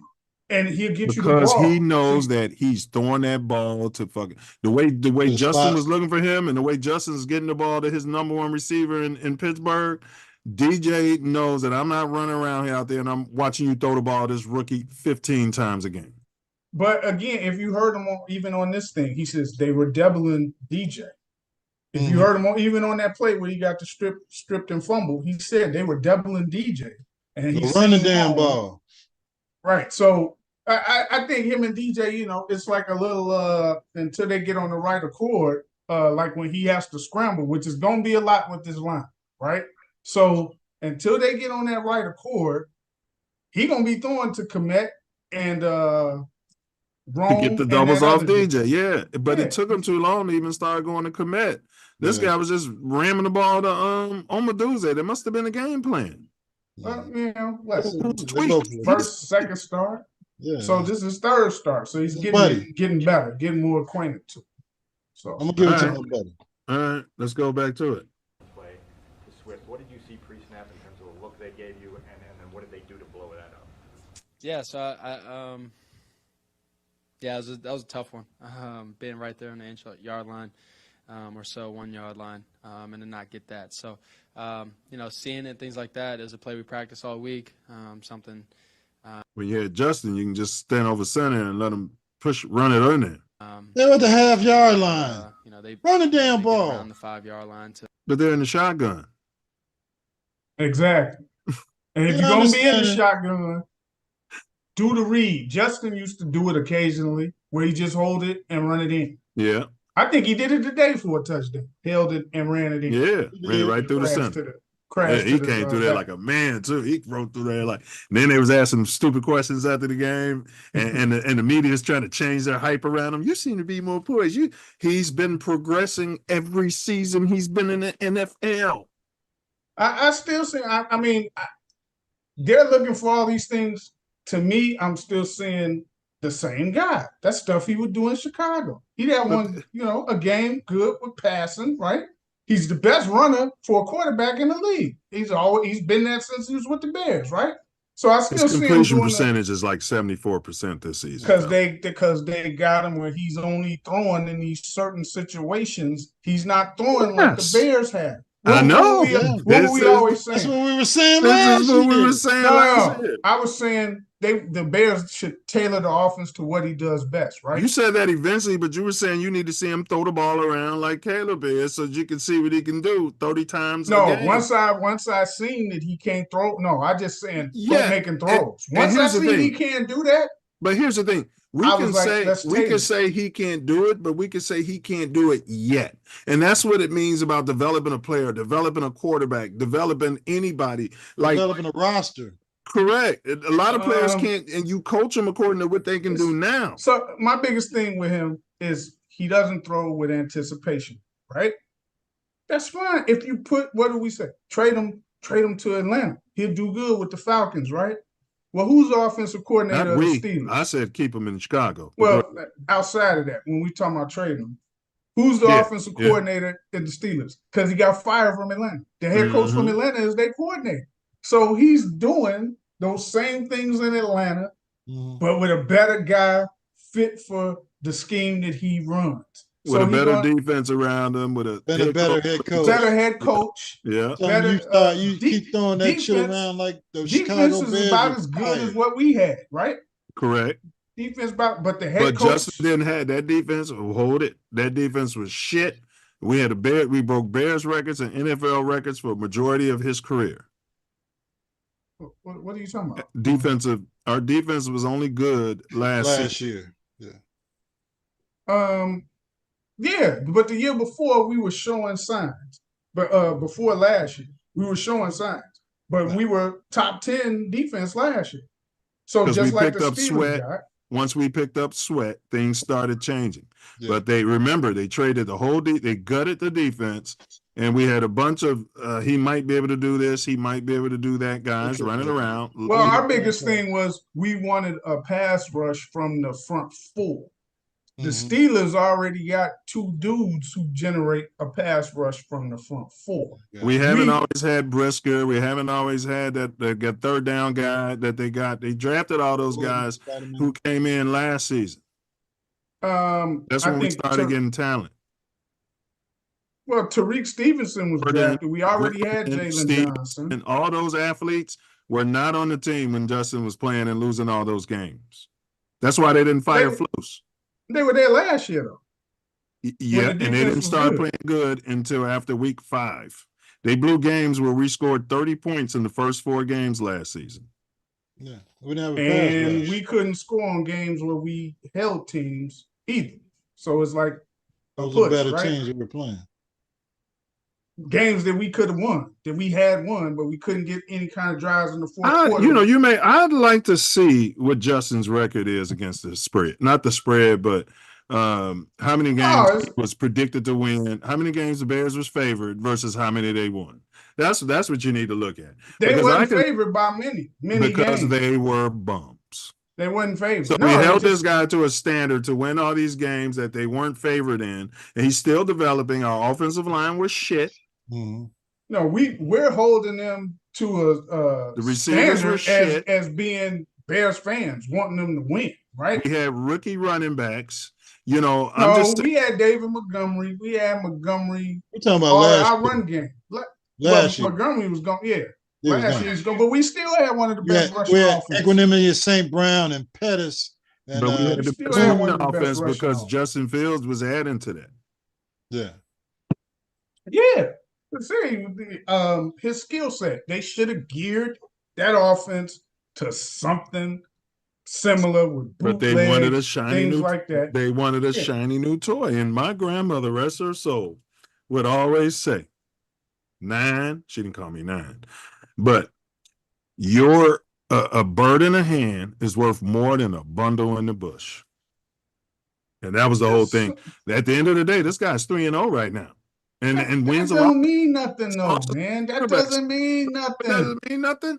But you were holding to the fire over the losses he got as a Bear. You know, and so wins and losses are quarterback. If I remember, wasn't we like one time 2 or 3-0? We started off a season. Yeah, that's when we were bums. No, we beat San Fran. I believe even with Trubisky at one time we were like 4-0, 5-1, something like that. That doesn't really mean anything. Remember, I remember specifically. I think we were like 5-1. Yeah, and we were playing somebody. They went to the playoffs, and then we lost like 3 or 4 straight. Yeah, right. So before today's game, the Steelers were the 30th passing team in the league. Before today's game, he had a pretty good day passing it.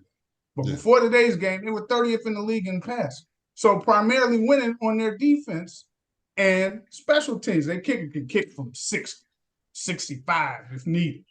So I'm saying all that to say this is that they're running the ball. Well, they do run, but it's winning ugly, right? Yeah. It's actually winning ugly. Every NFL and the Chargers quarterback, when the game was close to third quarter, he shouldn't have been playing in that game anyway, but he left because his ankle was already bad and his ankle got hurt again. Well, okay. He didn't even finish the game. He's drop dead gorgeous. He should have won that game. Well, I looked this up, and maybe there's something with Diesel's saying. I'm just going to start at Super Bowl 29. Steve Young, Troy Aikman, Brett Favre, John Elway, Kurt Warner, Trent Dilfer slipped up in there. Yeah. Ray Lewis was MVP. Good defense.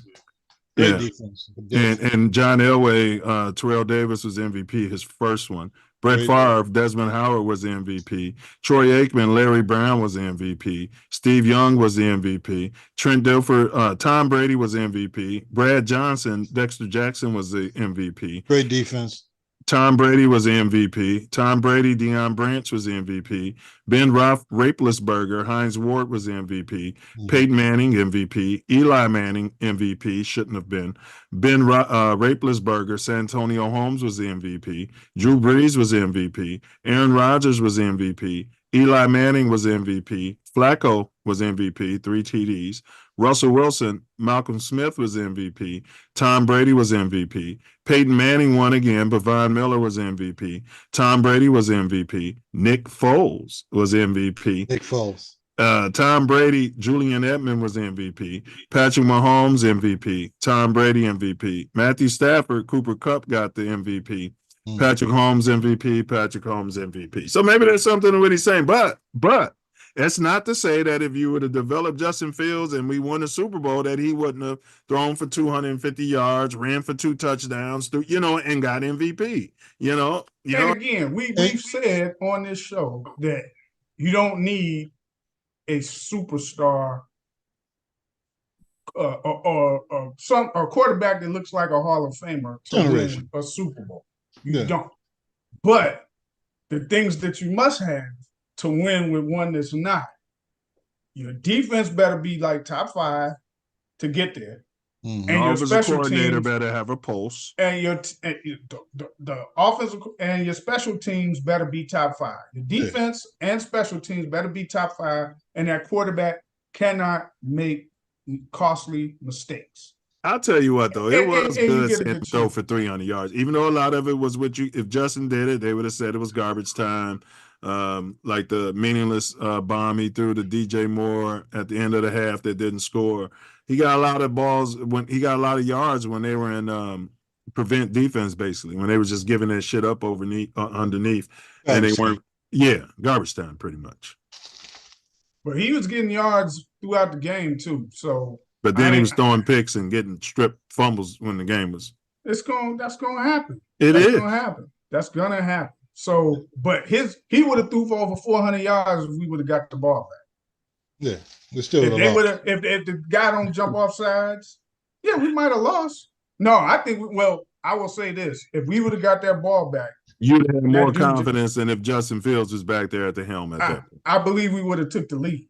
Now, whether we would have won, that's another story. But I believe we would have. Had we taken the lead, the defense would shut that down. Yeah. Then we would have won the game because ain't no way Richardson was going to march them down. The way he was going at that point, they was going down the field to score because it was like 4 or 5 minutes left in the game.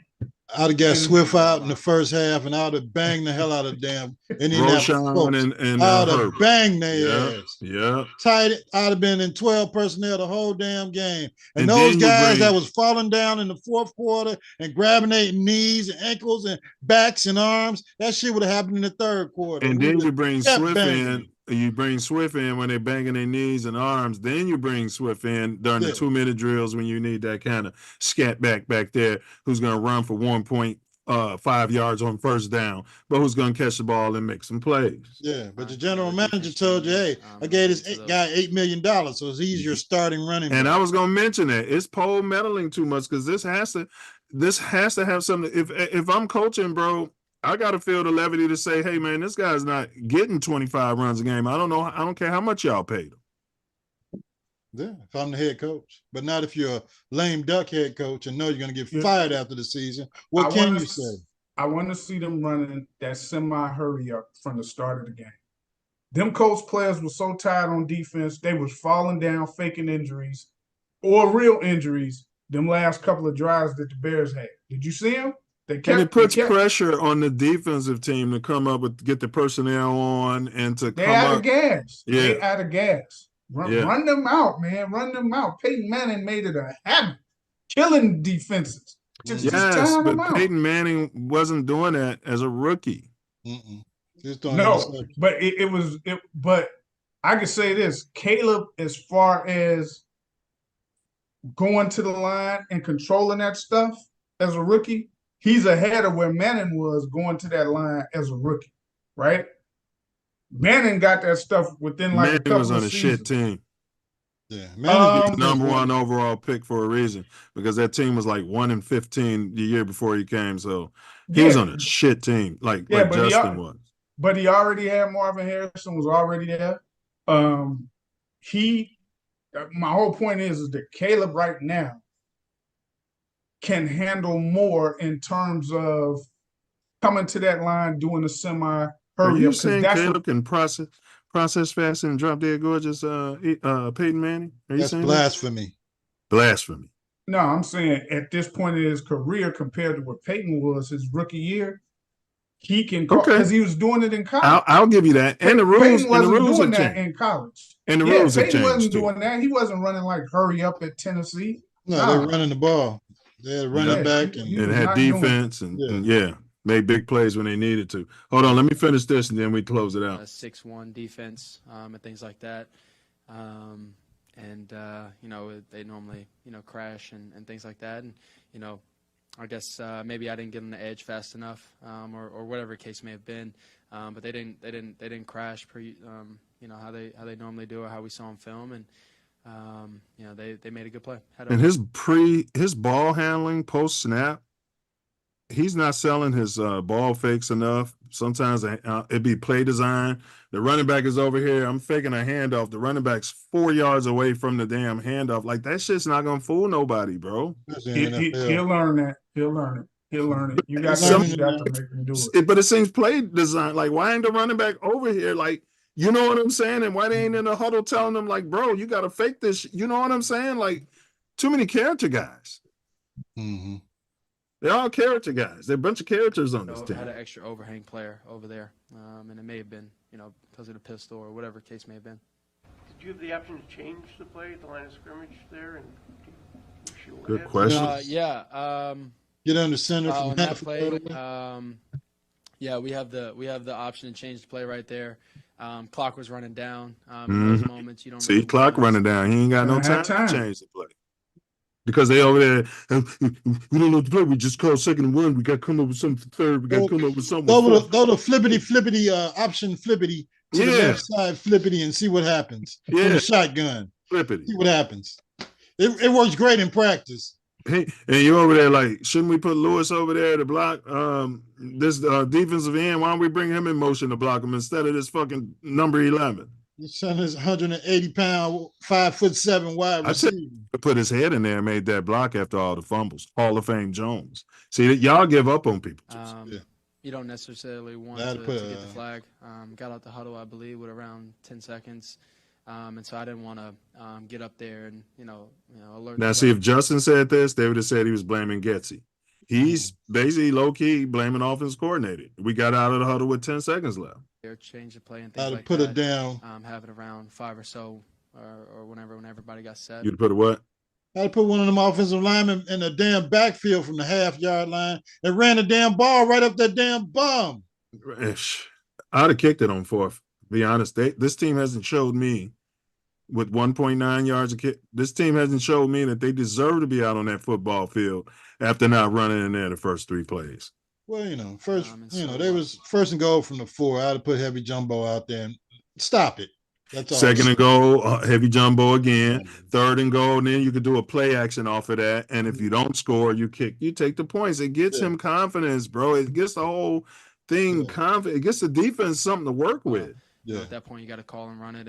But we lose yards and take it off the goal line where we could have had them pinned back and possibly got a safety. That's ridiculous. Bad coaching.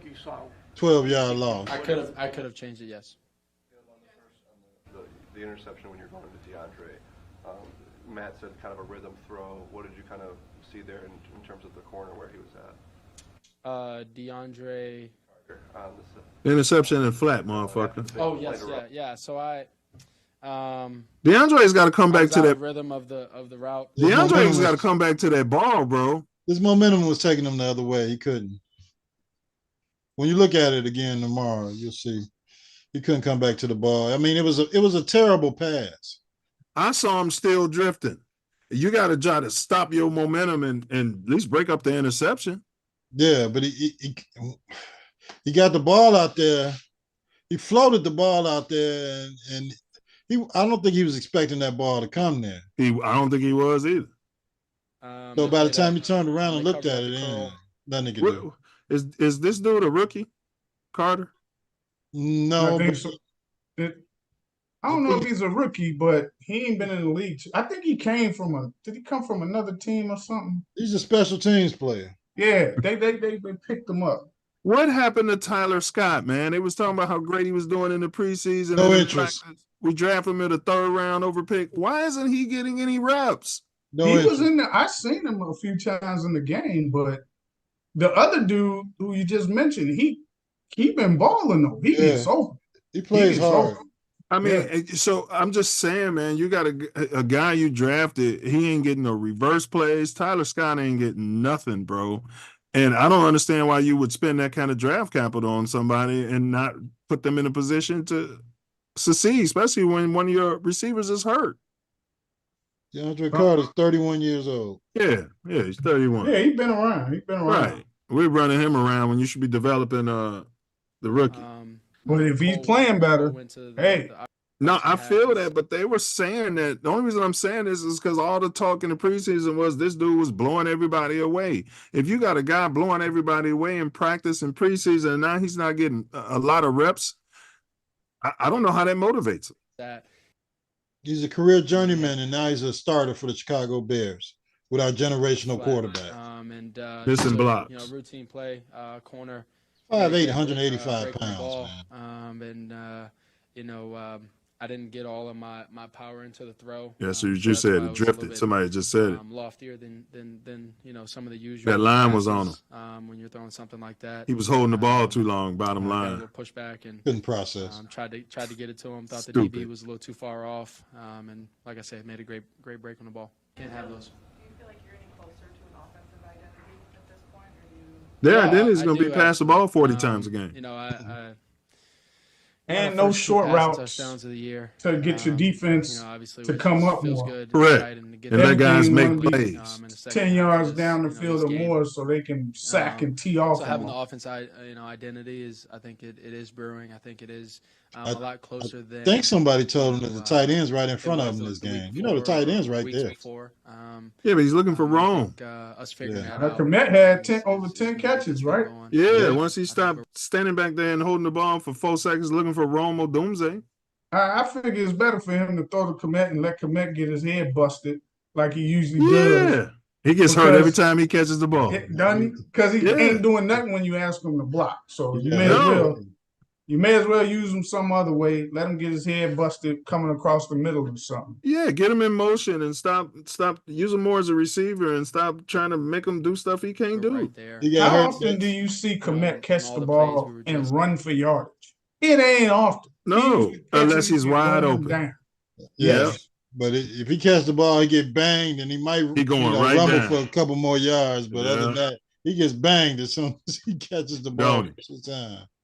He got banged on that play before the Hail Mary. One small detail, or and that, I mean, that's myself included on some of these, some of these plays that happened today. But we're one small detail. This other guy, Everett. I mean, they ain't even using them. They ain't using them. Interviews that these small details always add up to be something bigger. I did see someone say on the strip sack that he was supposed to help Komet block the rookie from UCLA that got the strip sack. Who was supposed to on that play? Everett, yeah. The receiver? No, he's a tight end. That guy. He should be with San Diego. Yeah, he hasn't done anything but make mistakes here. Well, if he was supposed to help him block him, I didn't even see him on the play. That's what I'm saying. And the reason they brought him in is because he's comfortable in Shane's offense. That's the whole reason why they brought him. He's somebody, and he's making the mistakes. What offense? I didn't even see him on the. I didn't even know he was in the offensive huddle. That play. Yeah, I didn't see him. He was inside. Both of those guys supposed to block the defensive end, and he got outside of commit and he whiffed. The other guy he didn't block anybody, Everett, and got a strip sack. Game over. That play when DJ got hit by the defensive tackle, motherfuckers went out there and whiffed. Like somebody I know y'all like character guys, man. I'm gonna stand up and be like, man, y'all, but you know what I'm saying, bro? Bitch, don't block this play again. Yeah, block. I'm not about to sit in and take these fucking hits. What's wrong with y'all? Yeah, he probably bring back the Equanimous St. Browns and the Pettises of the world. Them guys, at least they put their helmet in there and try. That was helping the running game too. Yeah, they had some good blocking receivers. Yeah, I think watching film, going through practices and things like that. I've told Rome that I'm going to give him the ball some more. See? The routes he run. He said in practice, he told Rome, I want to get you the ball some more. If it's 25, 30 times a game, I'm gonna. And that was obvious, bro. It was obvious this fucking game, bro. And I'm sorry, if I'm DJ Moore, I am effing pissed. And what can't be if they're doubling him, though. Bro, they was doubling him last season. You think they wasn't doubling him last season and they had all them bums on the other side? No, but what I'm saying is if they're constantly doubling him, you keep spreading that ball to Rome and commit, it's going to turn into single coverage for DJ. But that's the offensive coordinator's job to design some plays that have in motion to put DJ in the slot. To treat him like Man, forget all of that. He's throwing this quick hit screen to DJ Moore. Yeah, I know. But he's getting tackled for 1 to 2 yard loss. Right. Every time. And getting broke up with all this. Yes, that's what I'm saying, bro. Hey, man, I don't want that play.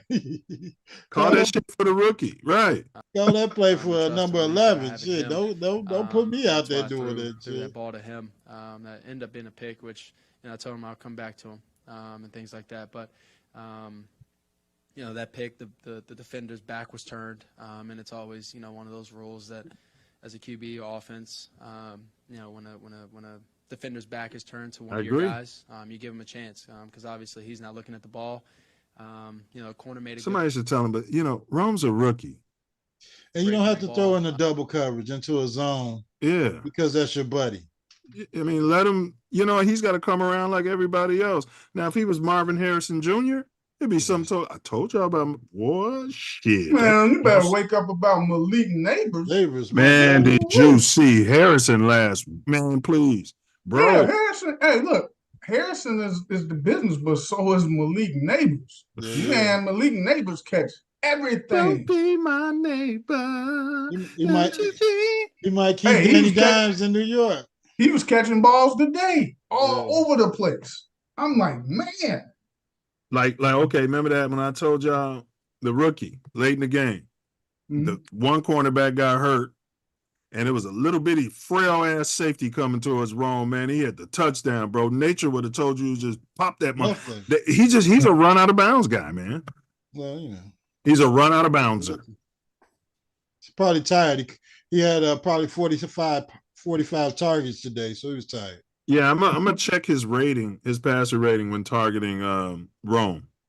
Somebody needs to put those numbers in front of his butt buddy over here, because I really think they're having some sort of sexual relationship at this point. He had his eyes back. They're both rookies, man. They came in together. They got drafted. I don't give a fuck about none of They that. rode the plane together to Chicago. Right.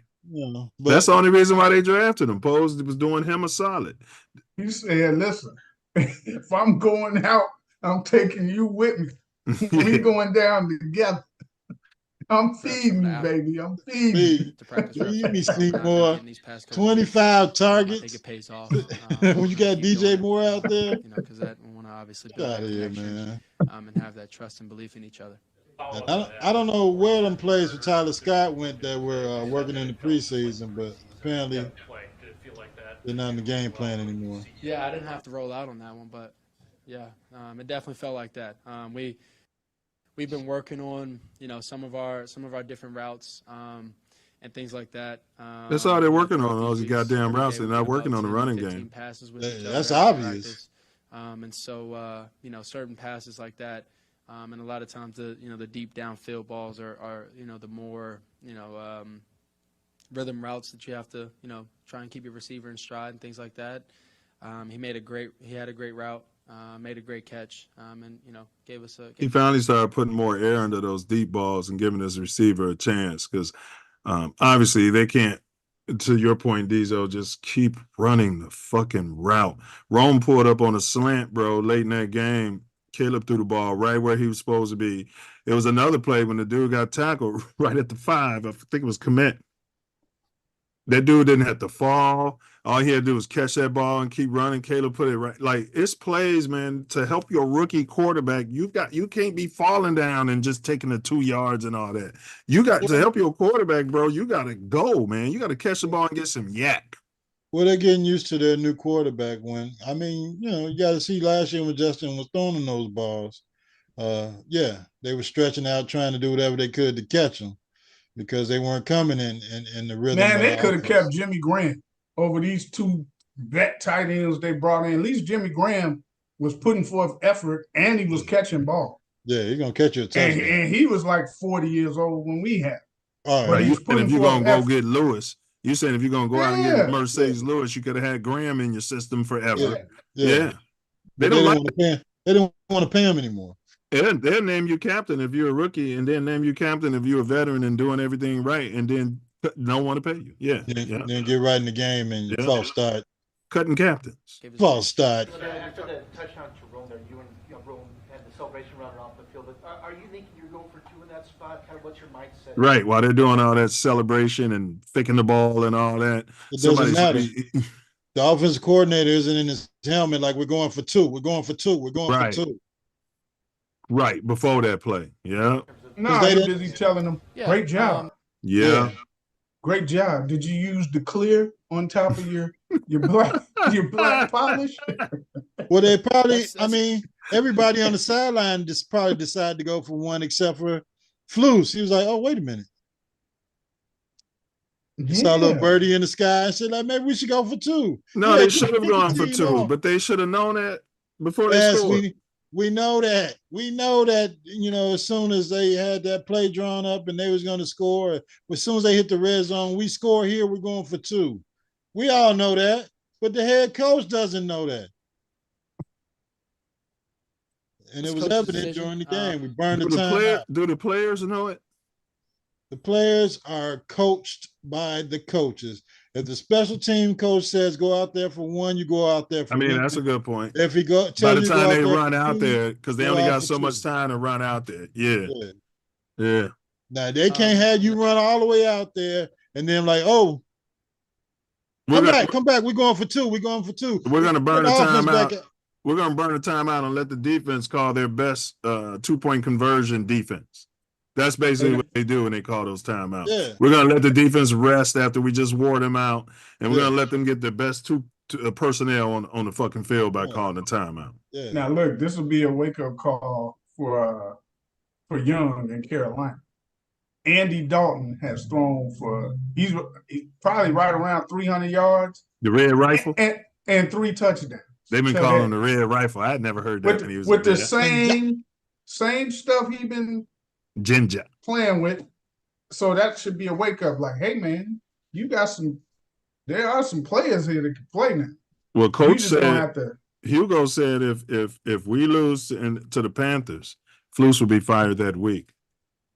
No. Yeah, I hope he should be, but it won't happen. Yeah, because of the history of the Bears. But wait, what if the Ginger comes back in on the revenge tour? The Ginger's gonna come back in. We've seen it before. The Ginger's gonna come back in and a strong, opinion on it. I'm throw 6 touchdowns against the Bears. In that instance. And he said he was waiting on the coach's decision in that instance for the 2-point conversion. Yeah, I mean, I thought they were coming out. I ran off the field. We ran off the field, and then obviously came back on. See, but I'm saying if he's a rookie, and I know y'all blaming the coaches, but no. I'm standing on the field telling them to call a goddamn play. I'm telling the special teams, and I've seen other quarterbacks do it. Like, no, y'all get out of here, call a play, let's go. That's what I'm saying. He can't do that as no rookie. But yeah, he can. But they were doing. He can do his prepared celebration for our first touchdown pass. He can do that. They had time to. He had the presence of mind to do that orchestrated celebration. Yeah. Right. He should have had the presence of mind. Dizzo saying he can process better. He's generational. That's what I expect from generational. Now, what do you expect the head coach to do? Be the coordinator, or to get the damn? Again, I'm not absolving Flus. 2-point play in there. I'm not absolving Flus, but we've all been players, bro. And there's times when players are like, I see it, bro. And then even if it ain't just him, the whole team, the whole offense was supposed to have been telling everybody, no, get off the field. You really can't do that. Well, they got too many culture guys. We got too many culture guys, bro. And I heard some other guys finally saying it in the national media. They were saying it last week after Roshan got punched in the head. You know what I'm saying? They said that should not be allowable. You got to have somebody protecting your team. Just go right in there and grab that guy by his face mask and, hey, we're about to have a melee here in correct in Houston. Yeah, we got none of that. On the 4th and goal, we just get bullied. That sequence, it felt like you guys were knocking on the door for 5 or 6 plays. What's your feeling when you're down there for as long as you were, and then to come off with 0? Yeah, I mean, it is frustrating. When you're that close, and you get 4 attempts right there. I think we were below the 5 for four attempts. And so, to not get in those moments, it definitely is frustrating. But, I believe that was the 17-play drive or so, I believe, or one of those. Yeah, you get nothing. So, get down to the 4-yard line, you run from damn shotguns. 17 plays. That's NFL ball. We gotta keep going and keep finishing. That's the most important thing. Trying to find the offensive identity and that you guys are closer. Can your offensive identity be you throwing the ball 53 times? Or can your offensive identity be you throwing it 53 times? Jeez. Do you guys need to find a balance? No, I mean, I do whatever team needs. You know what I mean? What are you going to do against the good teams? It's 50 times. It's 50 times. I can't have the 2 turnovers with those 50 attempts. You're going to have picks when you throw the ball 50 times. 10 times, and it's virtually impossible not to. I complete 9 of those 10. And fumbles. 300 yards rushing. What are you going to do against the good teams? I'm fully aware, You just threw the ball 53 times against an 0-2 team. The team needs consistently. 27 times in the first half and 26 times in the second half. Ball around if it comes down to being 10 attempts. It's whatever team needs. I think the coordinator wants to break a record. You go in the locker room. He wants at least 60-something attempts for the Bears. For the rookie too. For the rookie and the Bears, he wants to break a record. Stroud never did this. Yeah, he's like, man, we're going to get you over. No, they didn't put all this on Stroud to the end, later in the season that's when they started putting all that on Stroud. Yeah. Stroud never threw the ball 65 times in the game. You think you can do it? Your arm's strong enough? I think that's a... You got to do some of that magic back. You can keep taking this pounding. I think more. You can't run the damn ball like Justin, so we need some of that arm talent magic.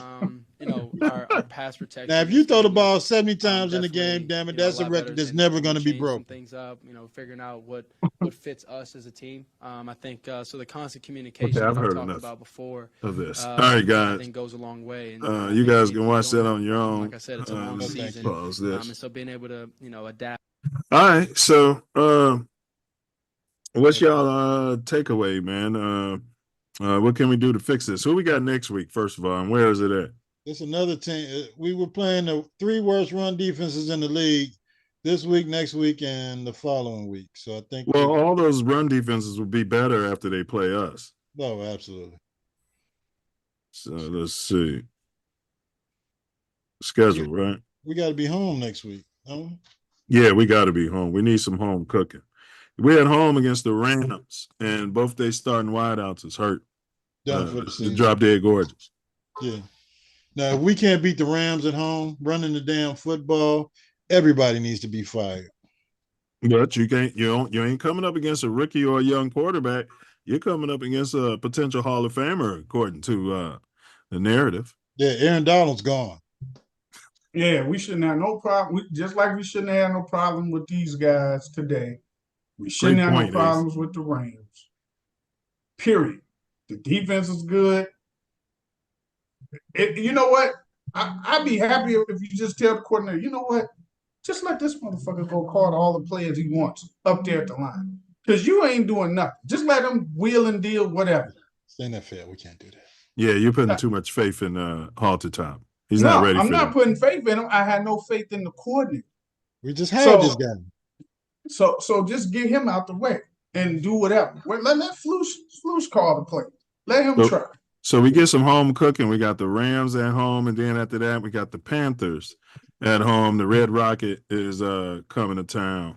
And then after that, we got the Jaguars in London. London. We should have won this game. We really should have won this. Yeah, our home game is in London. We get an extra home game this year, and the Bears agree to play the shit in London. I guess they had no say in the matter, but. Fuck that. Yeah, it's part of the Hard Knocks effect. Movie deal. Yeah. But So, go ahead.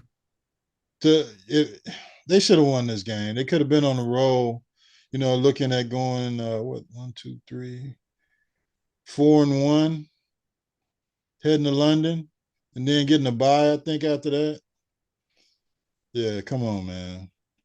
Flus, you got to do what it takes to win a winnable game on the road.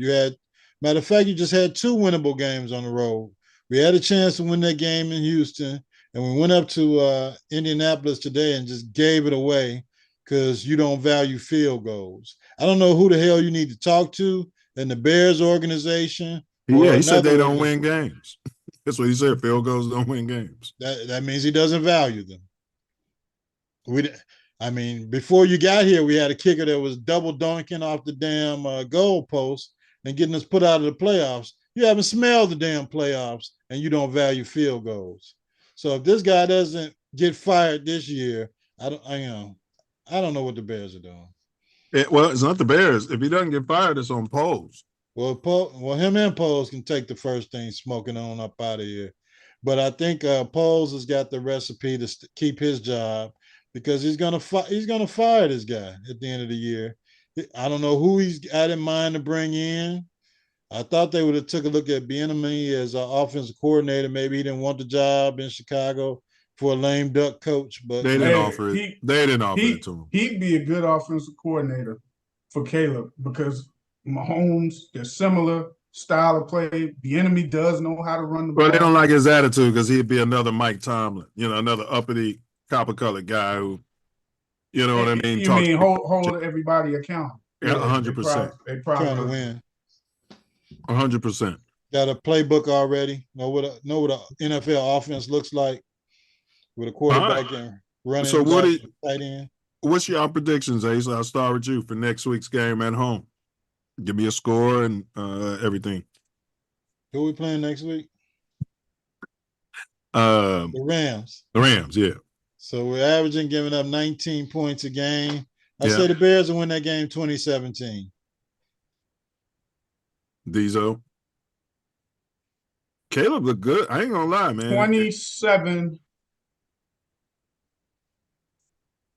27 to 17 Bears. I'm gonna go 27-20 Bears. Right. Yeah, Caleb, man. One thing we talked a lot of negative, bro, but yeah, man. Let me say this: we definitely got a quarterback. Yeah, we don't have an offensive coordinator, but we definitely have a quarterback. We don't have a head coach. We just We gotta don't be have a smart head coach, but we Right. got a quarterback. Yeah. Just got to be smart with it. But now we're looking at being another year behind because this guy's got to go. And that's what the Justin Fields guys were saying. If you're gonna Yeah. reset it, you should have reset it with the head coach too. You know, it wasn't enough for me to just scapegoat JF1. They should have just reset it all, bro. He's got to go because he's not going to take you to a Super Bowl.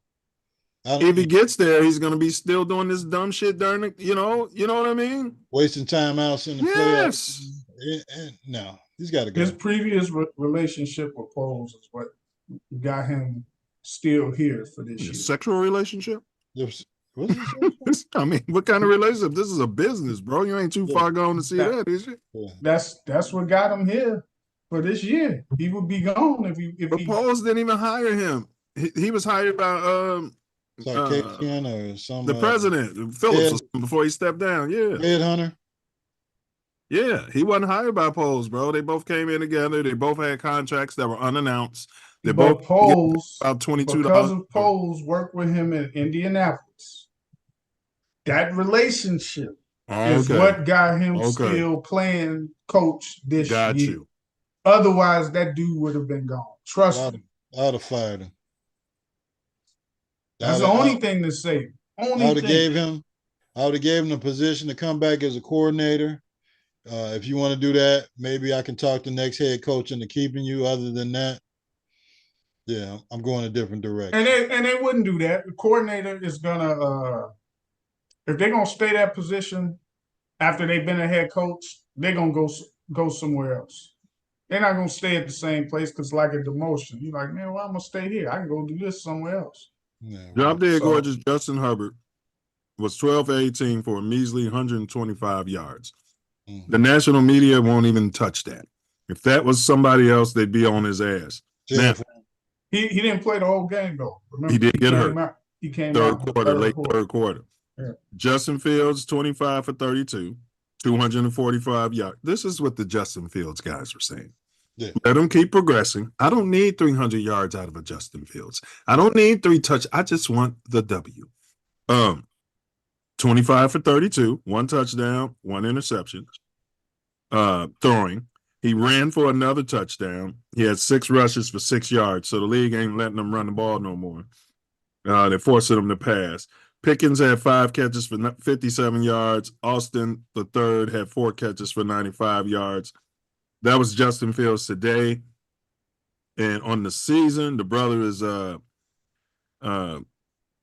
for 518 yards, 2 TDs, 1 interception, and he has a 95.3 rating.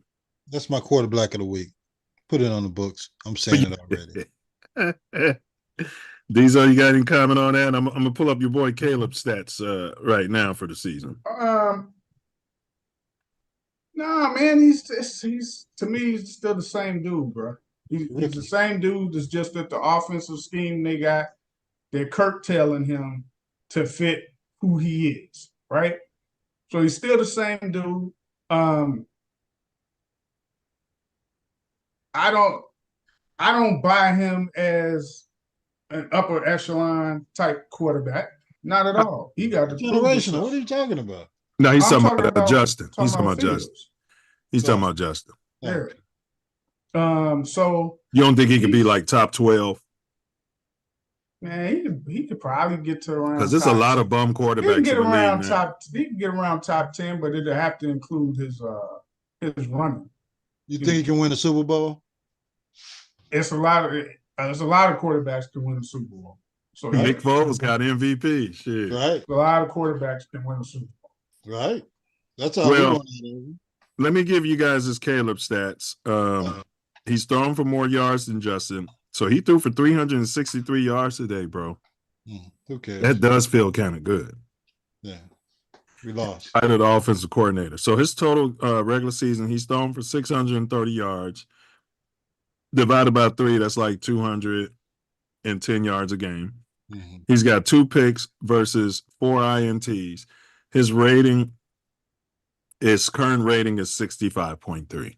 And personally, I don't think I ever remember Justin Fields' rating being that low, personally, ever. Mm-hmm. But they wasn't even asking him to do nothing like what they got this dude trying to do. Yeah, they shouldn't have him doing it. So it's we could have won the game. That part of it, trying to compare the ratings, you can't really compare that. But you would look at Justin Fields' rookie season. What game did he play his rookie year? What was his first start? Game against Cleveland when they had absolutely no game plan for him. When he had no reps, he was a rifle.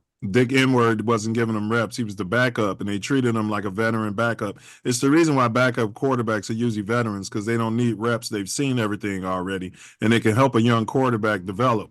Mm-hmm. Now, we took our rookie and made him a backup and then threw him out there against the best defensive line, one of the best defensive lines in the history of football, on the road on national TV when the Red Rocket got hurt. Mm-hmm. So this guy Caleb's been getting all the reps. And he ain't had a chance to sit. Your rookie, had a chance to sit and still didn't do him no good. They rocked him. They rocked his. Yeah, but he was never generational, and he was never drafted #1 overall. It was 2 or 3 games. No, his talent was high too. He wasn't. Nobody called him a generational. They were calling him super high talented guy, can do all of these things, can make all the throws. They were saying all of this when Justin I'm not came. denying that, but no one called him generational. That's what we're talking about. There were quarterbacks taking ahead of him. Yeah. Right. So anyway, he was taking his head down too, looking like a misguided carrot top. Some type of thing he had. Yeah, something going on. But Jeff, he's a different type of guy. I think he might have that autism scale that he's 3-0. Thank God for helping him get to a better situation. But hopefully we can get a fourth pick out of that. We are, because he's gonna keep playing. I don't know how many snaps he has to have to get to the. He's got to take 51% of the team snaps. Oh, he'll probably do it. But Tomlin's still talking about Russell Wilson. I ain't heard him after this game, but he's still talking about Russell Wilson. Now, remember, Justin's stats, he had 2 games on the road, just like Caleb. This was his first home game, bro. So he's 3-0, 2-0 on the road. It's got to count for something. No, nobody but me. I'm not. Listen. I'm saying, look. I'm saying he's still the same guy that I seen here in Chicago, despite their record. He's still the same. You still guy. Haven't seen any progress. I'll say this, based on what the coordinator scheme is, the progress is that he's not allowing him to put himself in a position to possibly cost them games by turnovers, whether it be fumbling or interceptions or getting behind in the fourth quarter. Now, what I would have liked to see today was if Herbert had stayed in the game and it was a close game and we go into the fourth quarter at a close game, because it was tied when Herbert was in the game.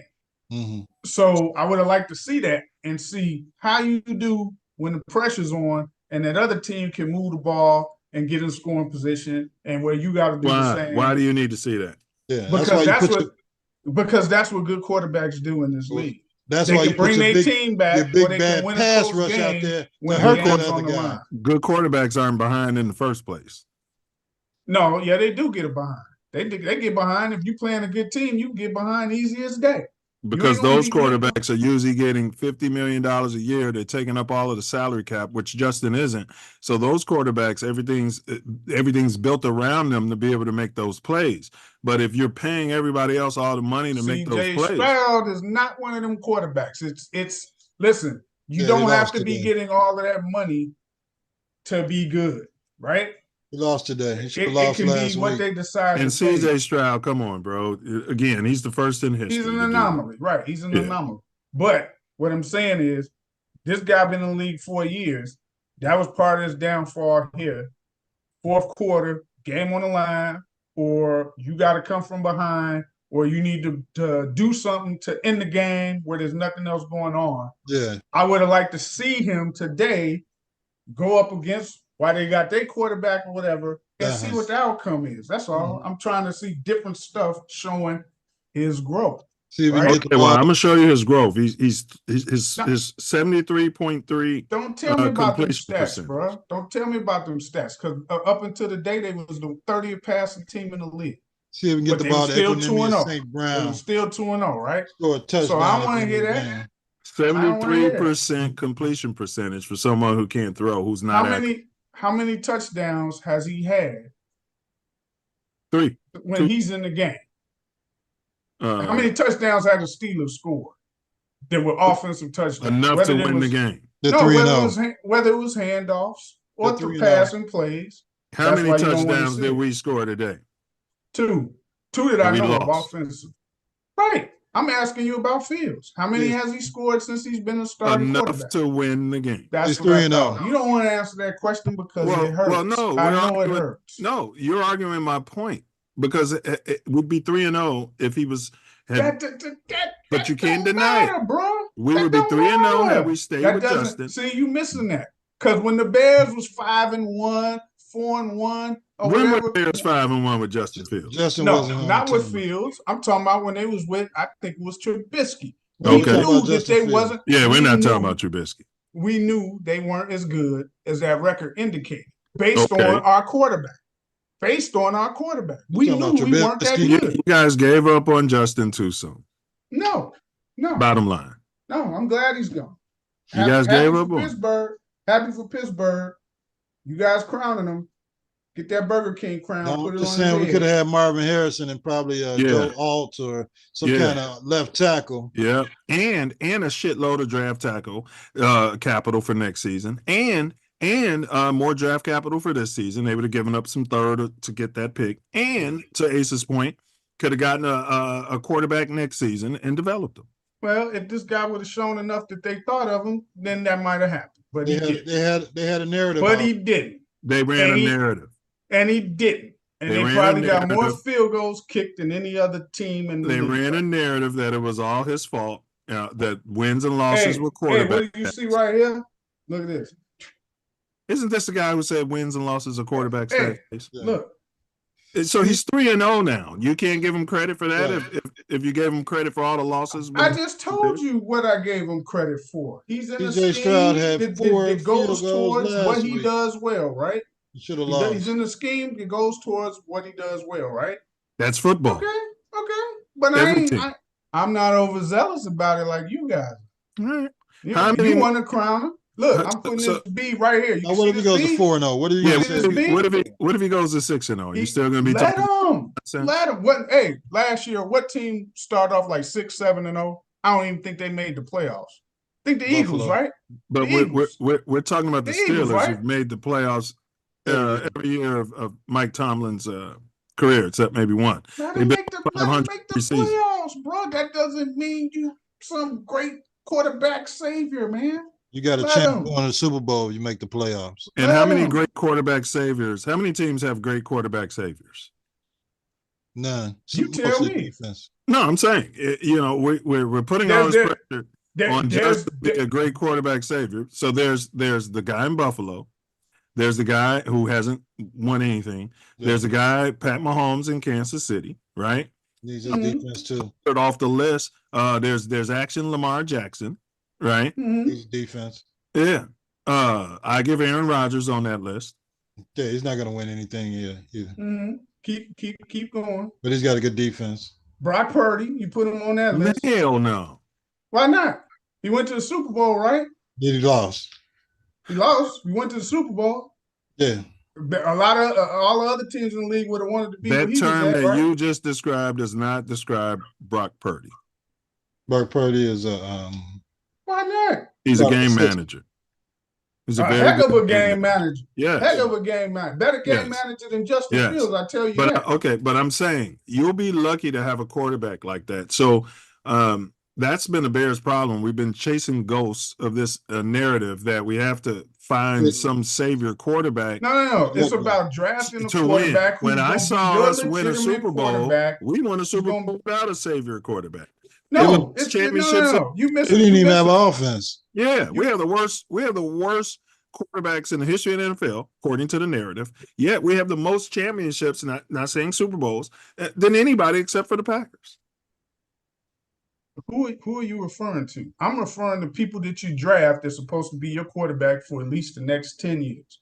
That is a legitimate franchise. That's what you call a franchise quarterback, right? Okay, and you name the teams that have that. That's my point. No, you just went through like 6 of them right there. I went through 3. No, you threw in. Okay, all right, I'll give you 6. You want to be a smarty. I'll write them down, and I can go through them and tell you. It's at least 10 in the league that a franchise There's Dak Prescott. That's one. The guy in the Rams. He won even one. though he hasn't been there 10 years, but he was with Detroit for 10 years before Stafford. Yes.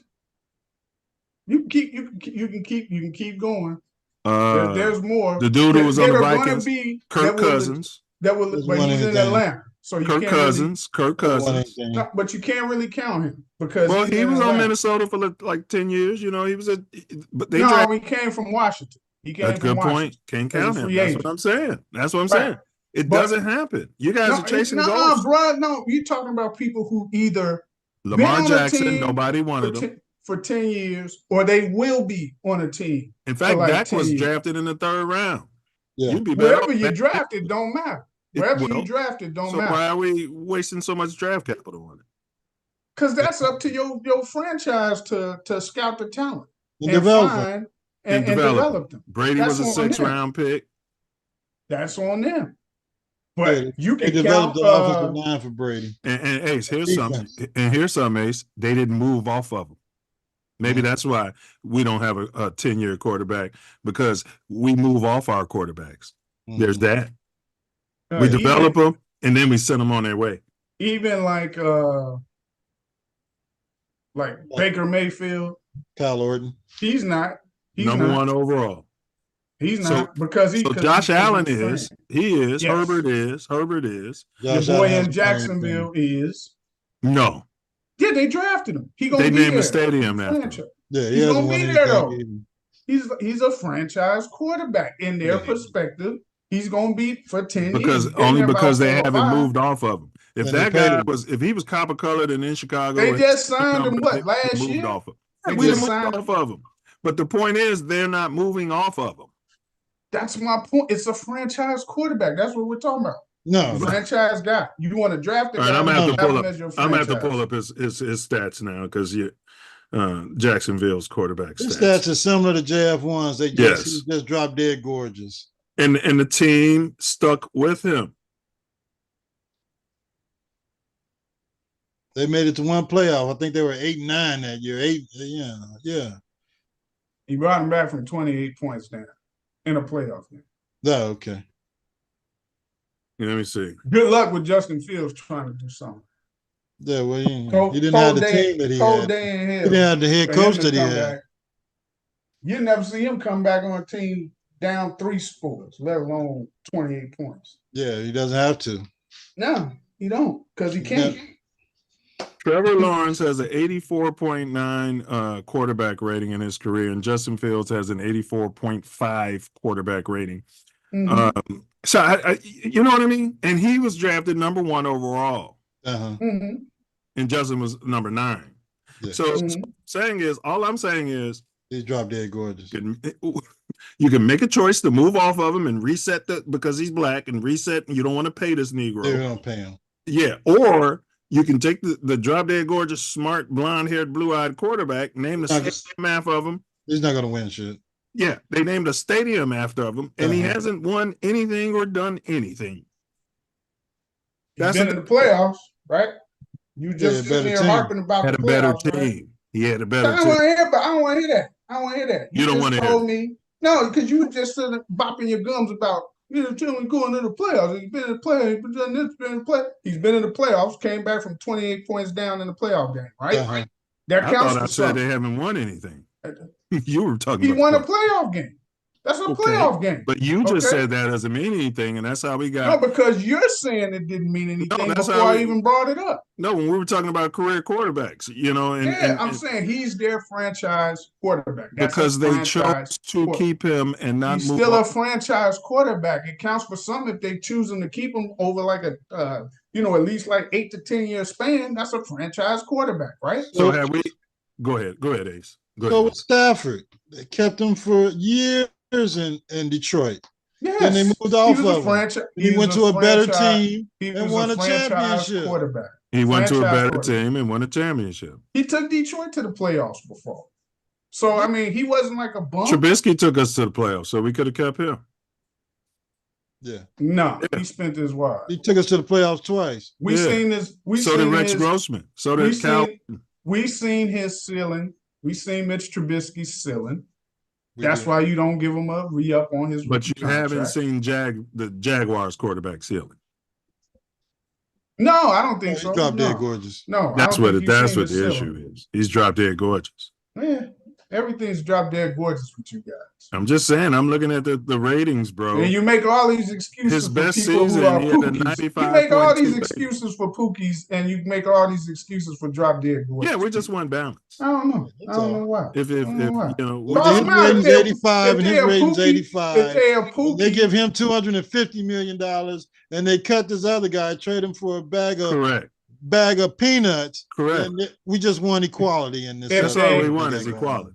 No, you shoot down. You shoot down. Anybody y'all say is gorgeous, it's an issue because the Titans. What's the Titans quarterback name? If that was Justin Fields, they'd Levis. Over his ass. Will Levis, yeah. Will Levis. Another pick six today. Yeah.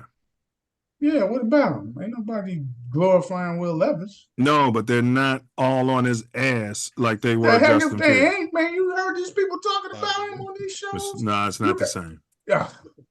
They were asking about his mental wellness. You guys put in earplugs when they were wondering if he was on suicide. When they go in on these guys, y'all put in earplugs. When you wake up on Tuesday and look at all the national media, they're going to be highlighting black quarterbacks playing hero ball, and they're not going to talk about the awful quarterback play of those. Right now, I'm seeing the worst with all these rules. I'm seeing the worst overall quarterback play I have ever seen in my life in the NFL. Ever.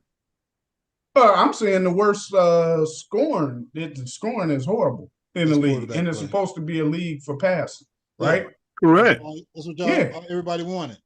Yeah, everybody wants rookie quarterbacks that win on the rookie deal, and these guys aren't ready. And the veteran quarterbacks are just running around collecting victories. Justin would have been collecting victories as he is right now in Pittsburgh because he's going up against bum quarterbacks who weren't ready, like when he wasn't ready and he was thrown out there. This would have been a time for him to collect victories, and next season we would have had so much draft capital. We could have brought in the tight end. We could have brought many players in.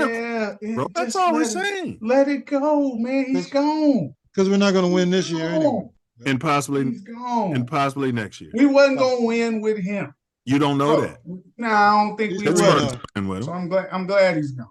Pittsburgh's I told y'all that. Let the Steelers get your yellow towels and celebrate. It's my AFC team. It's my new AFC team on Madden. Since y'all crowning. Just get your towels, your terrible towels. Get out there because y'all perpetrating Bear fans. Get out there, terrible towels.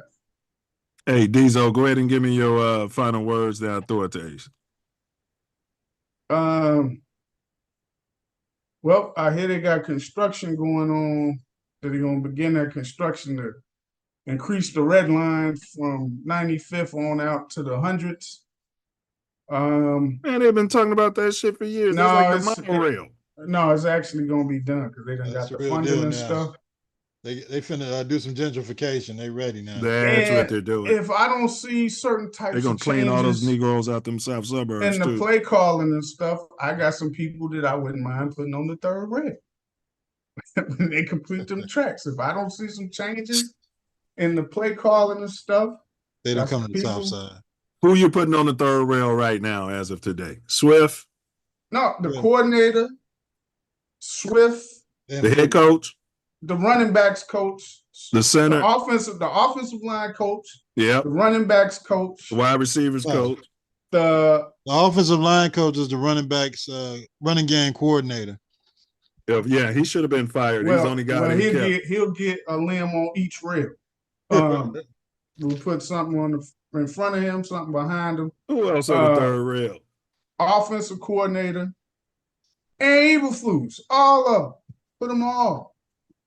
I'm sick of seeing the same stuff over and over and over. I don't want to see any more of those quick jet bubble screens. I'd rather see you just fake one from the get-go. Because you've done it so much, the team's done scouted it. Run a damn ball.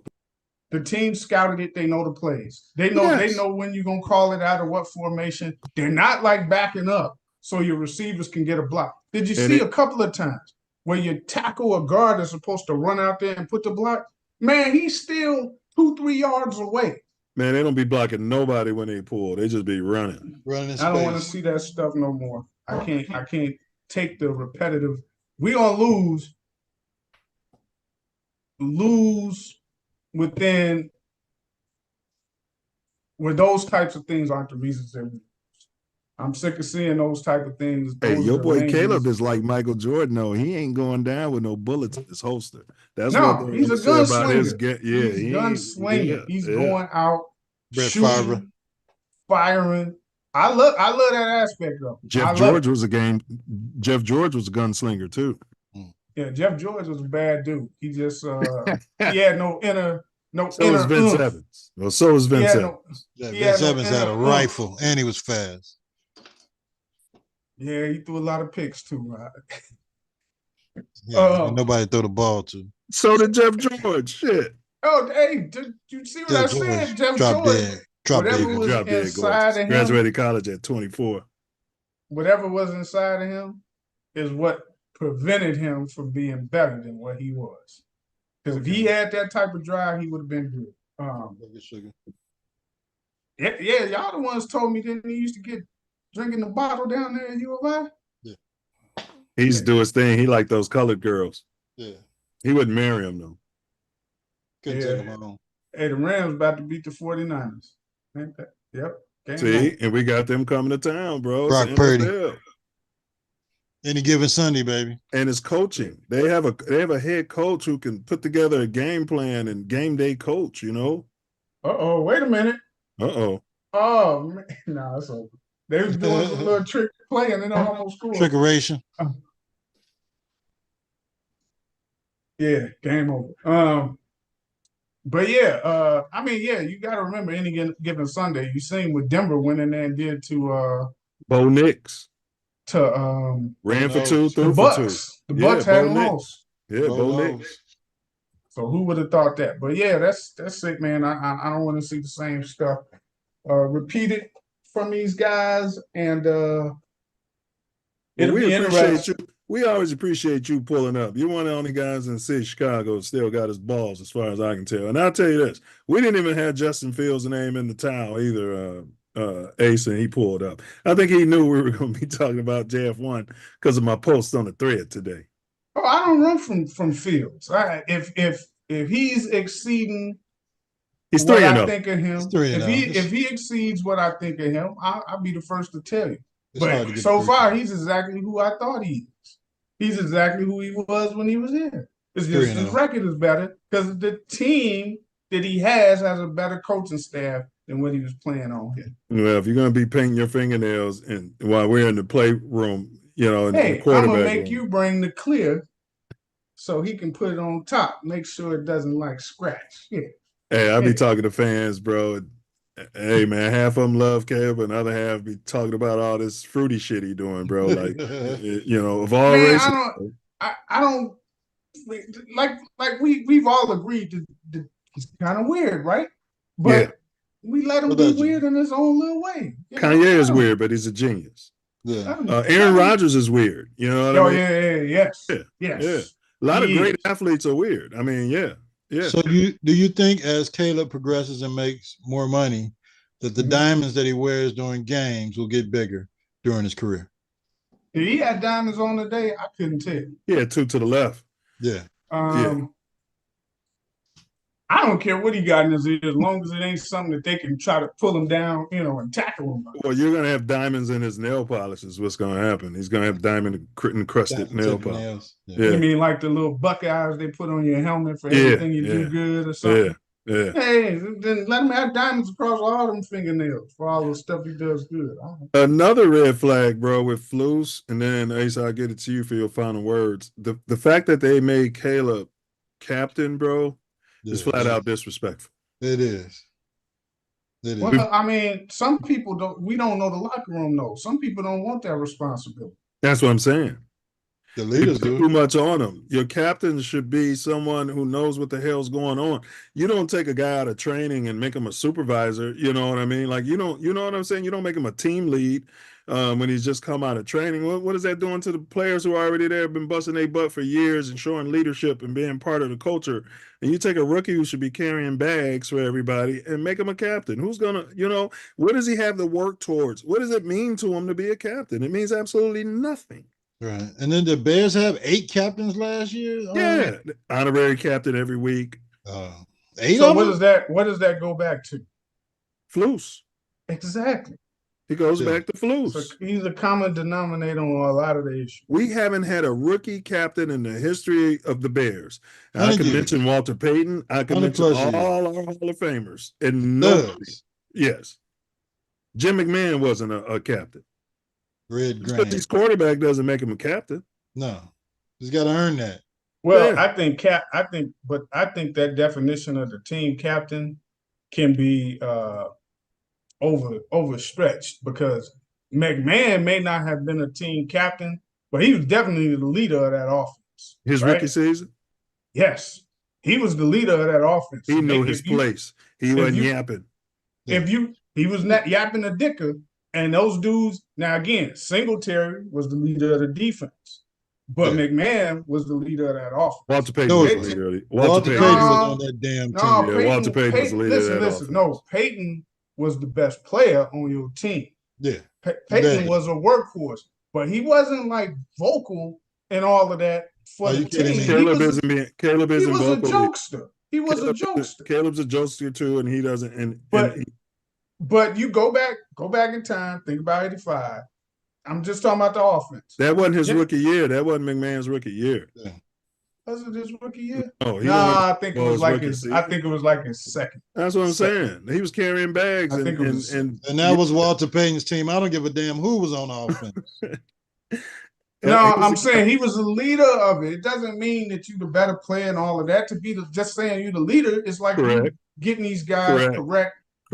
Walter Payton was the leader of their offense. Yes, he did all of that. He did, bro. Y'all saw just because he wasn't yapping during the game. Television. He was yapping that he was missing blocks. Like, yeah. I'm telling you, McMahon was the leader of that offense in '85. Payton was the best player. Drop dead gorgeous. But I'm just saying his rookie season, he wasn't captain. That's the only point I'm trying to make. Just because he's your quarterback and he's your draft pick and he's a leader, they still got to earn that, bro. You know what I'm saying? I just think it's too. Made him an honorary captain or say he's a captain now, but to come out of that TV show and make him a captain just for ratings, bro. And we've never done it in Chicago Bears history with all our Hall of Famers, bro. That's Eberflus. It's Eberflus. Yeah. I mean, we all in agreement. So I got no. That's the participation trophy generation. Yeah. That's He's a player's coach. So you know how that goes. Great stuff today, though, Diesel, man. We always appreciate you popping up, bro. All right, y'all. I'm out. One love, bro. Bear down. FGB. FGB. All right, Ace. Wrap it up with your final words, bro. I'm looking at the list of captains for the Chicago Bears. DJ Moore, Cole Kmet, Mercedes Lewis, Tremaine Edmonds, TJ Edwards, Jalen Johnson, Kevin Byard, and your quarterback. So all veterans and perennial Pro Bowlers are flirting with Pro Bowlers, and then you got the rookie. Mm-hmm. Yeah. It's just like giving a guy $8 million to come in as your running back, not playing him the whole damn preseason, and giving him the RB1 job. Well, you don't want him to get hurt. Yeah. It's football. It's football. You don't want anybody to touch them. But my final words for this week are preparation for the game. We knew we needed to run the football against the Indianapolis Colts today. We sat down, we had our last running back, or I don't know, I think he's still in the wide receiver room, Bayless, inactive. So, you took that special teams threat away. You had your fullback, you said he was hurt. He's tweaked or something. He was inactive today. And we didn't call up the other tight end from the practice squad to the 53-man roster to maybe come out there and block and catch some balls and try and ram the ball down these guys' throats, as I said last week we needed to do. And you get your starting RB1 out there for, he's at a point in the game where he's got 11 carries for 15 yards, and you're still running this guy out there trying to make some pass plays while you got your rookie quarterback, dropping back 50, 60 times. Has a rookie ever thrown that many balls? I'm going to look that up. Go ahead, man. I'm going to look it up. 50, 60 times to win a football game on the road, his third game of his career. So I don't understand, the mentality of what's going on up there in Hallis Hall with your head coach having to call the defensive plays when a head coach needs to be a head coach. The defensive coordinator needs to be a defensive coordinator, and the OC needs to be the OC. And if those guys can't do the job, then damn it, get rid of them. He's not trying to run the offense for his drop dead gorgeous offensive coordinator, but he's got his copper coated DC out there that everybody already knows and respects, and he wants to still be the defensive coordinator. So, it's just some shaky things going on up there in Hallis Hall. And, hopefully by the time we get to our bye week, we'll be able to figure something out, get an identity for this team, start running the ball, start running some different pass plays to make it easier on the quarterback to matriculate the ball downfield and run some game plans against some teams that can be respected to a point that we can win a damn football game. Winning a football game. Hold on right there. Yeah. Winky is a rookie through 63 balls in one game. Burrow through 61. Wentz through 60. Tua through 58. Jay Schroeder through 58. Trudeau through 57. Derek Carr through 56. Andrew Luck through 55. Bradford through 55, Mackey through 55, Drop Dead Gorgeous Lawrence through 54, Kyler Murray through 54, Derek Carr through, so he's right there with Andrew Luck, Derek Carr. Andrew Luck did it twice, Herbert through 53, and the most in the game is 70 attempts by, I think it was, then I'll throw it back to you. The most attempts in the game overall was 70 attempts by Drew Bledsoe.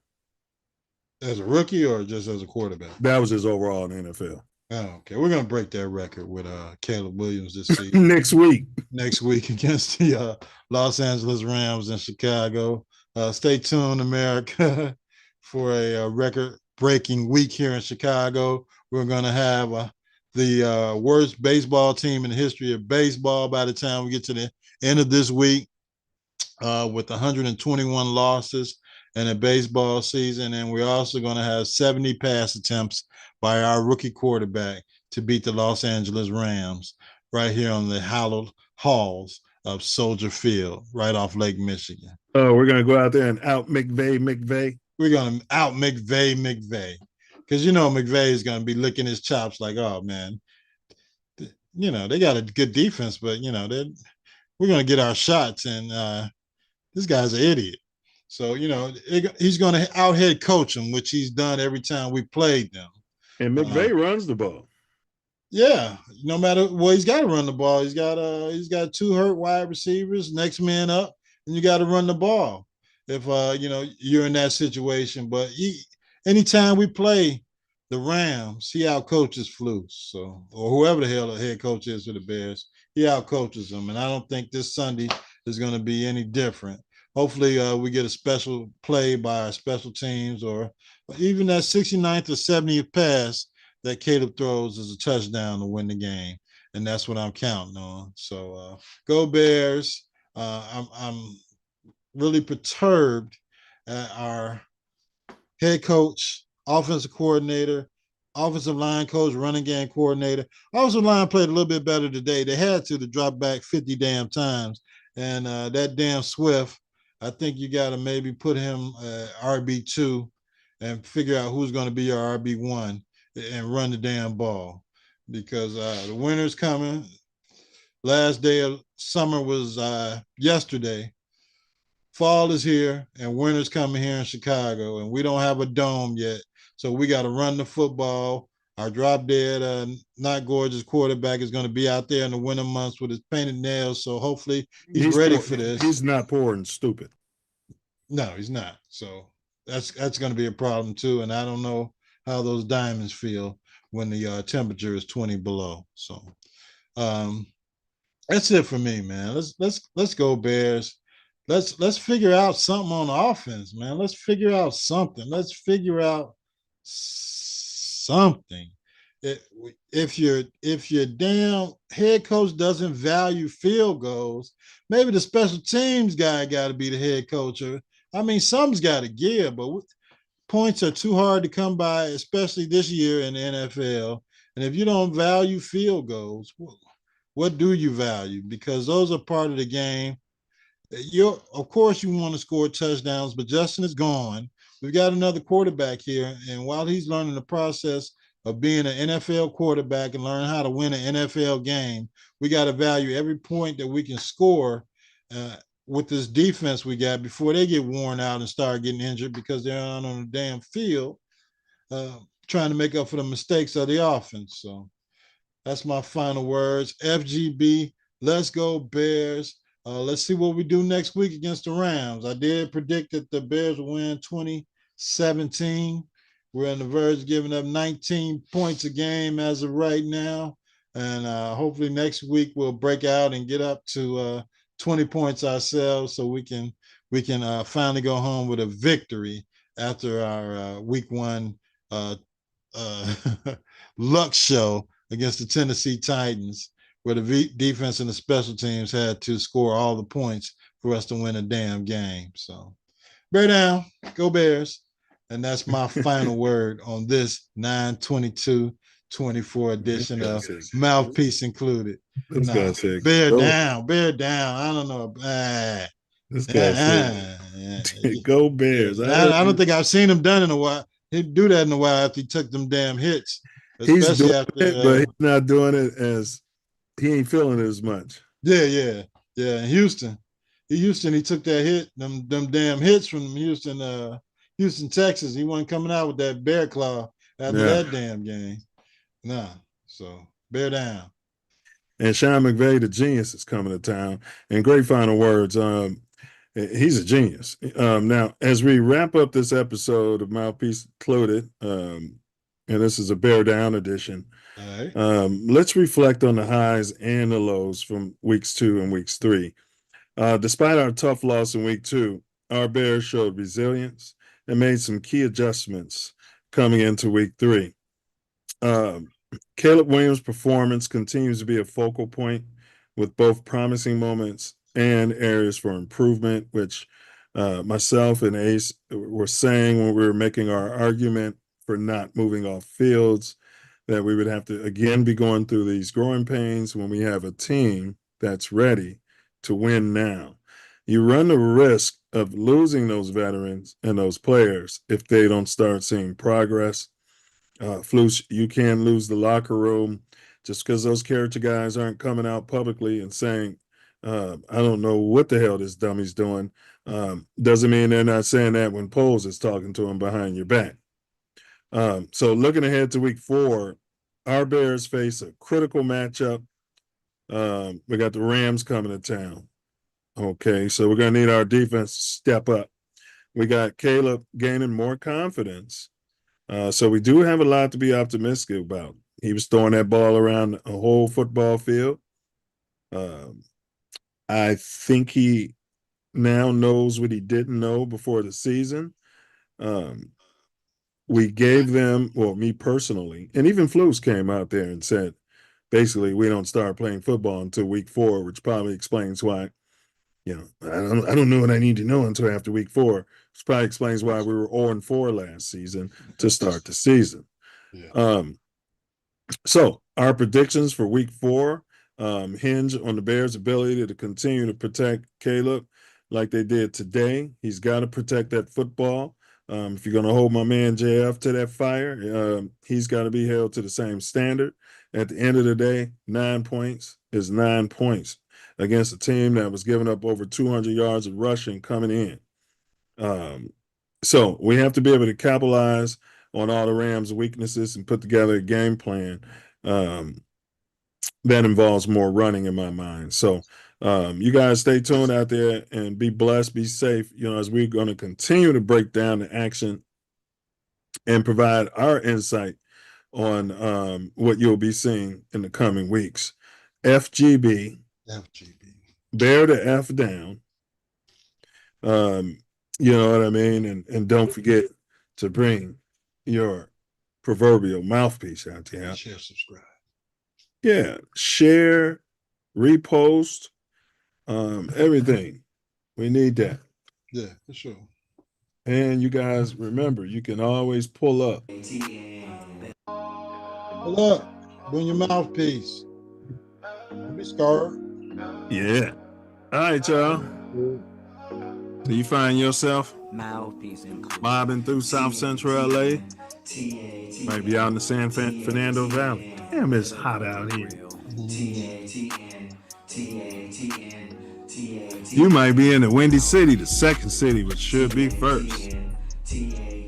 What happened to Brisker, bro? I ain't seen him do nothing this season, bro. Better keep your head on a swivel. Better watch your back. Better check your blind spot. Better protect your 6. Better use your signal. Blind spot protection, baby. Better use all that technology. Better guard your grill. Especially if you're from a real city like Chicago. For sure. Knuckle up. Mouthpiece included. And don't forget to. Don't forget it, baby. Better guard your grill. Whatever you do. And don't forget to. Mouthpiece included. And don't forget to bring Mouthpiece included. Pre-JF1. They call us stupid. He gonna come in like CJ Stroud. He's generational. Generational, baby. You saw what CJ Stroud did. 70 yards, 70 CJ passes. Stroud. If he's that good, y'all trying to get Foles fired. They barely talked to CJ Stroud, according to his people. Barely talked to him. No interest. Yeah, didn't think he could process. No interest.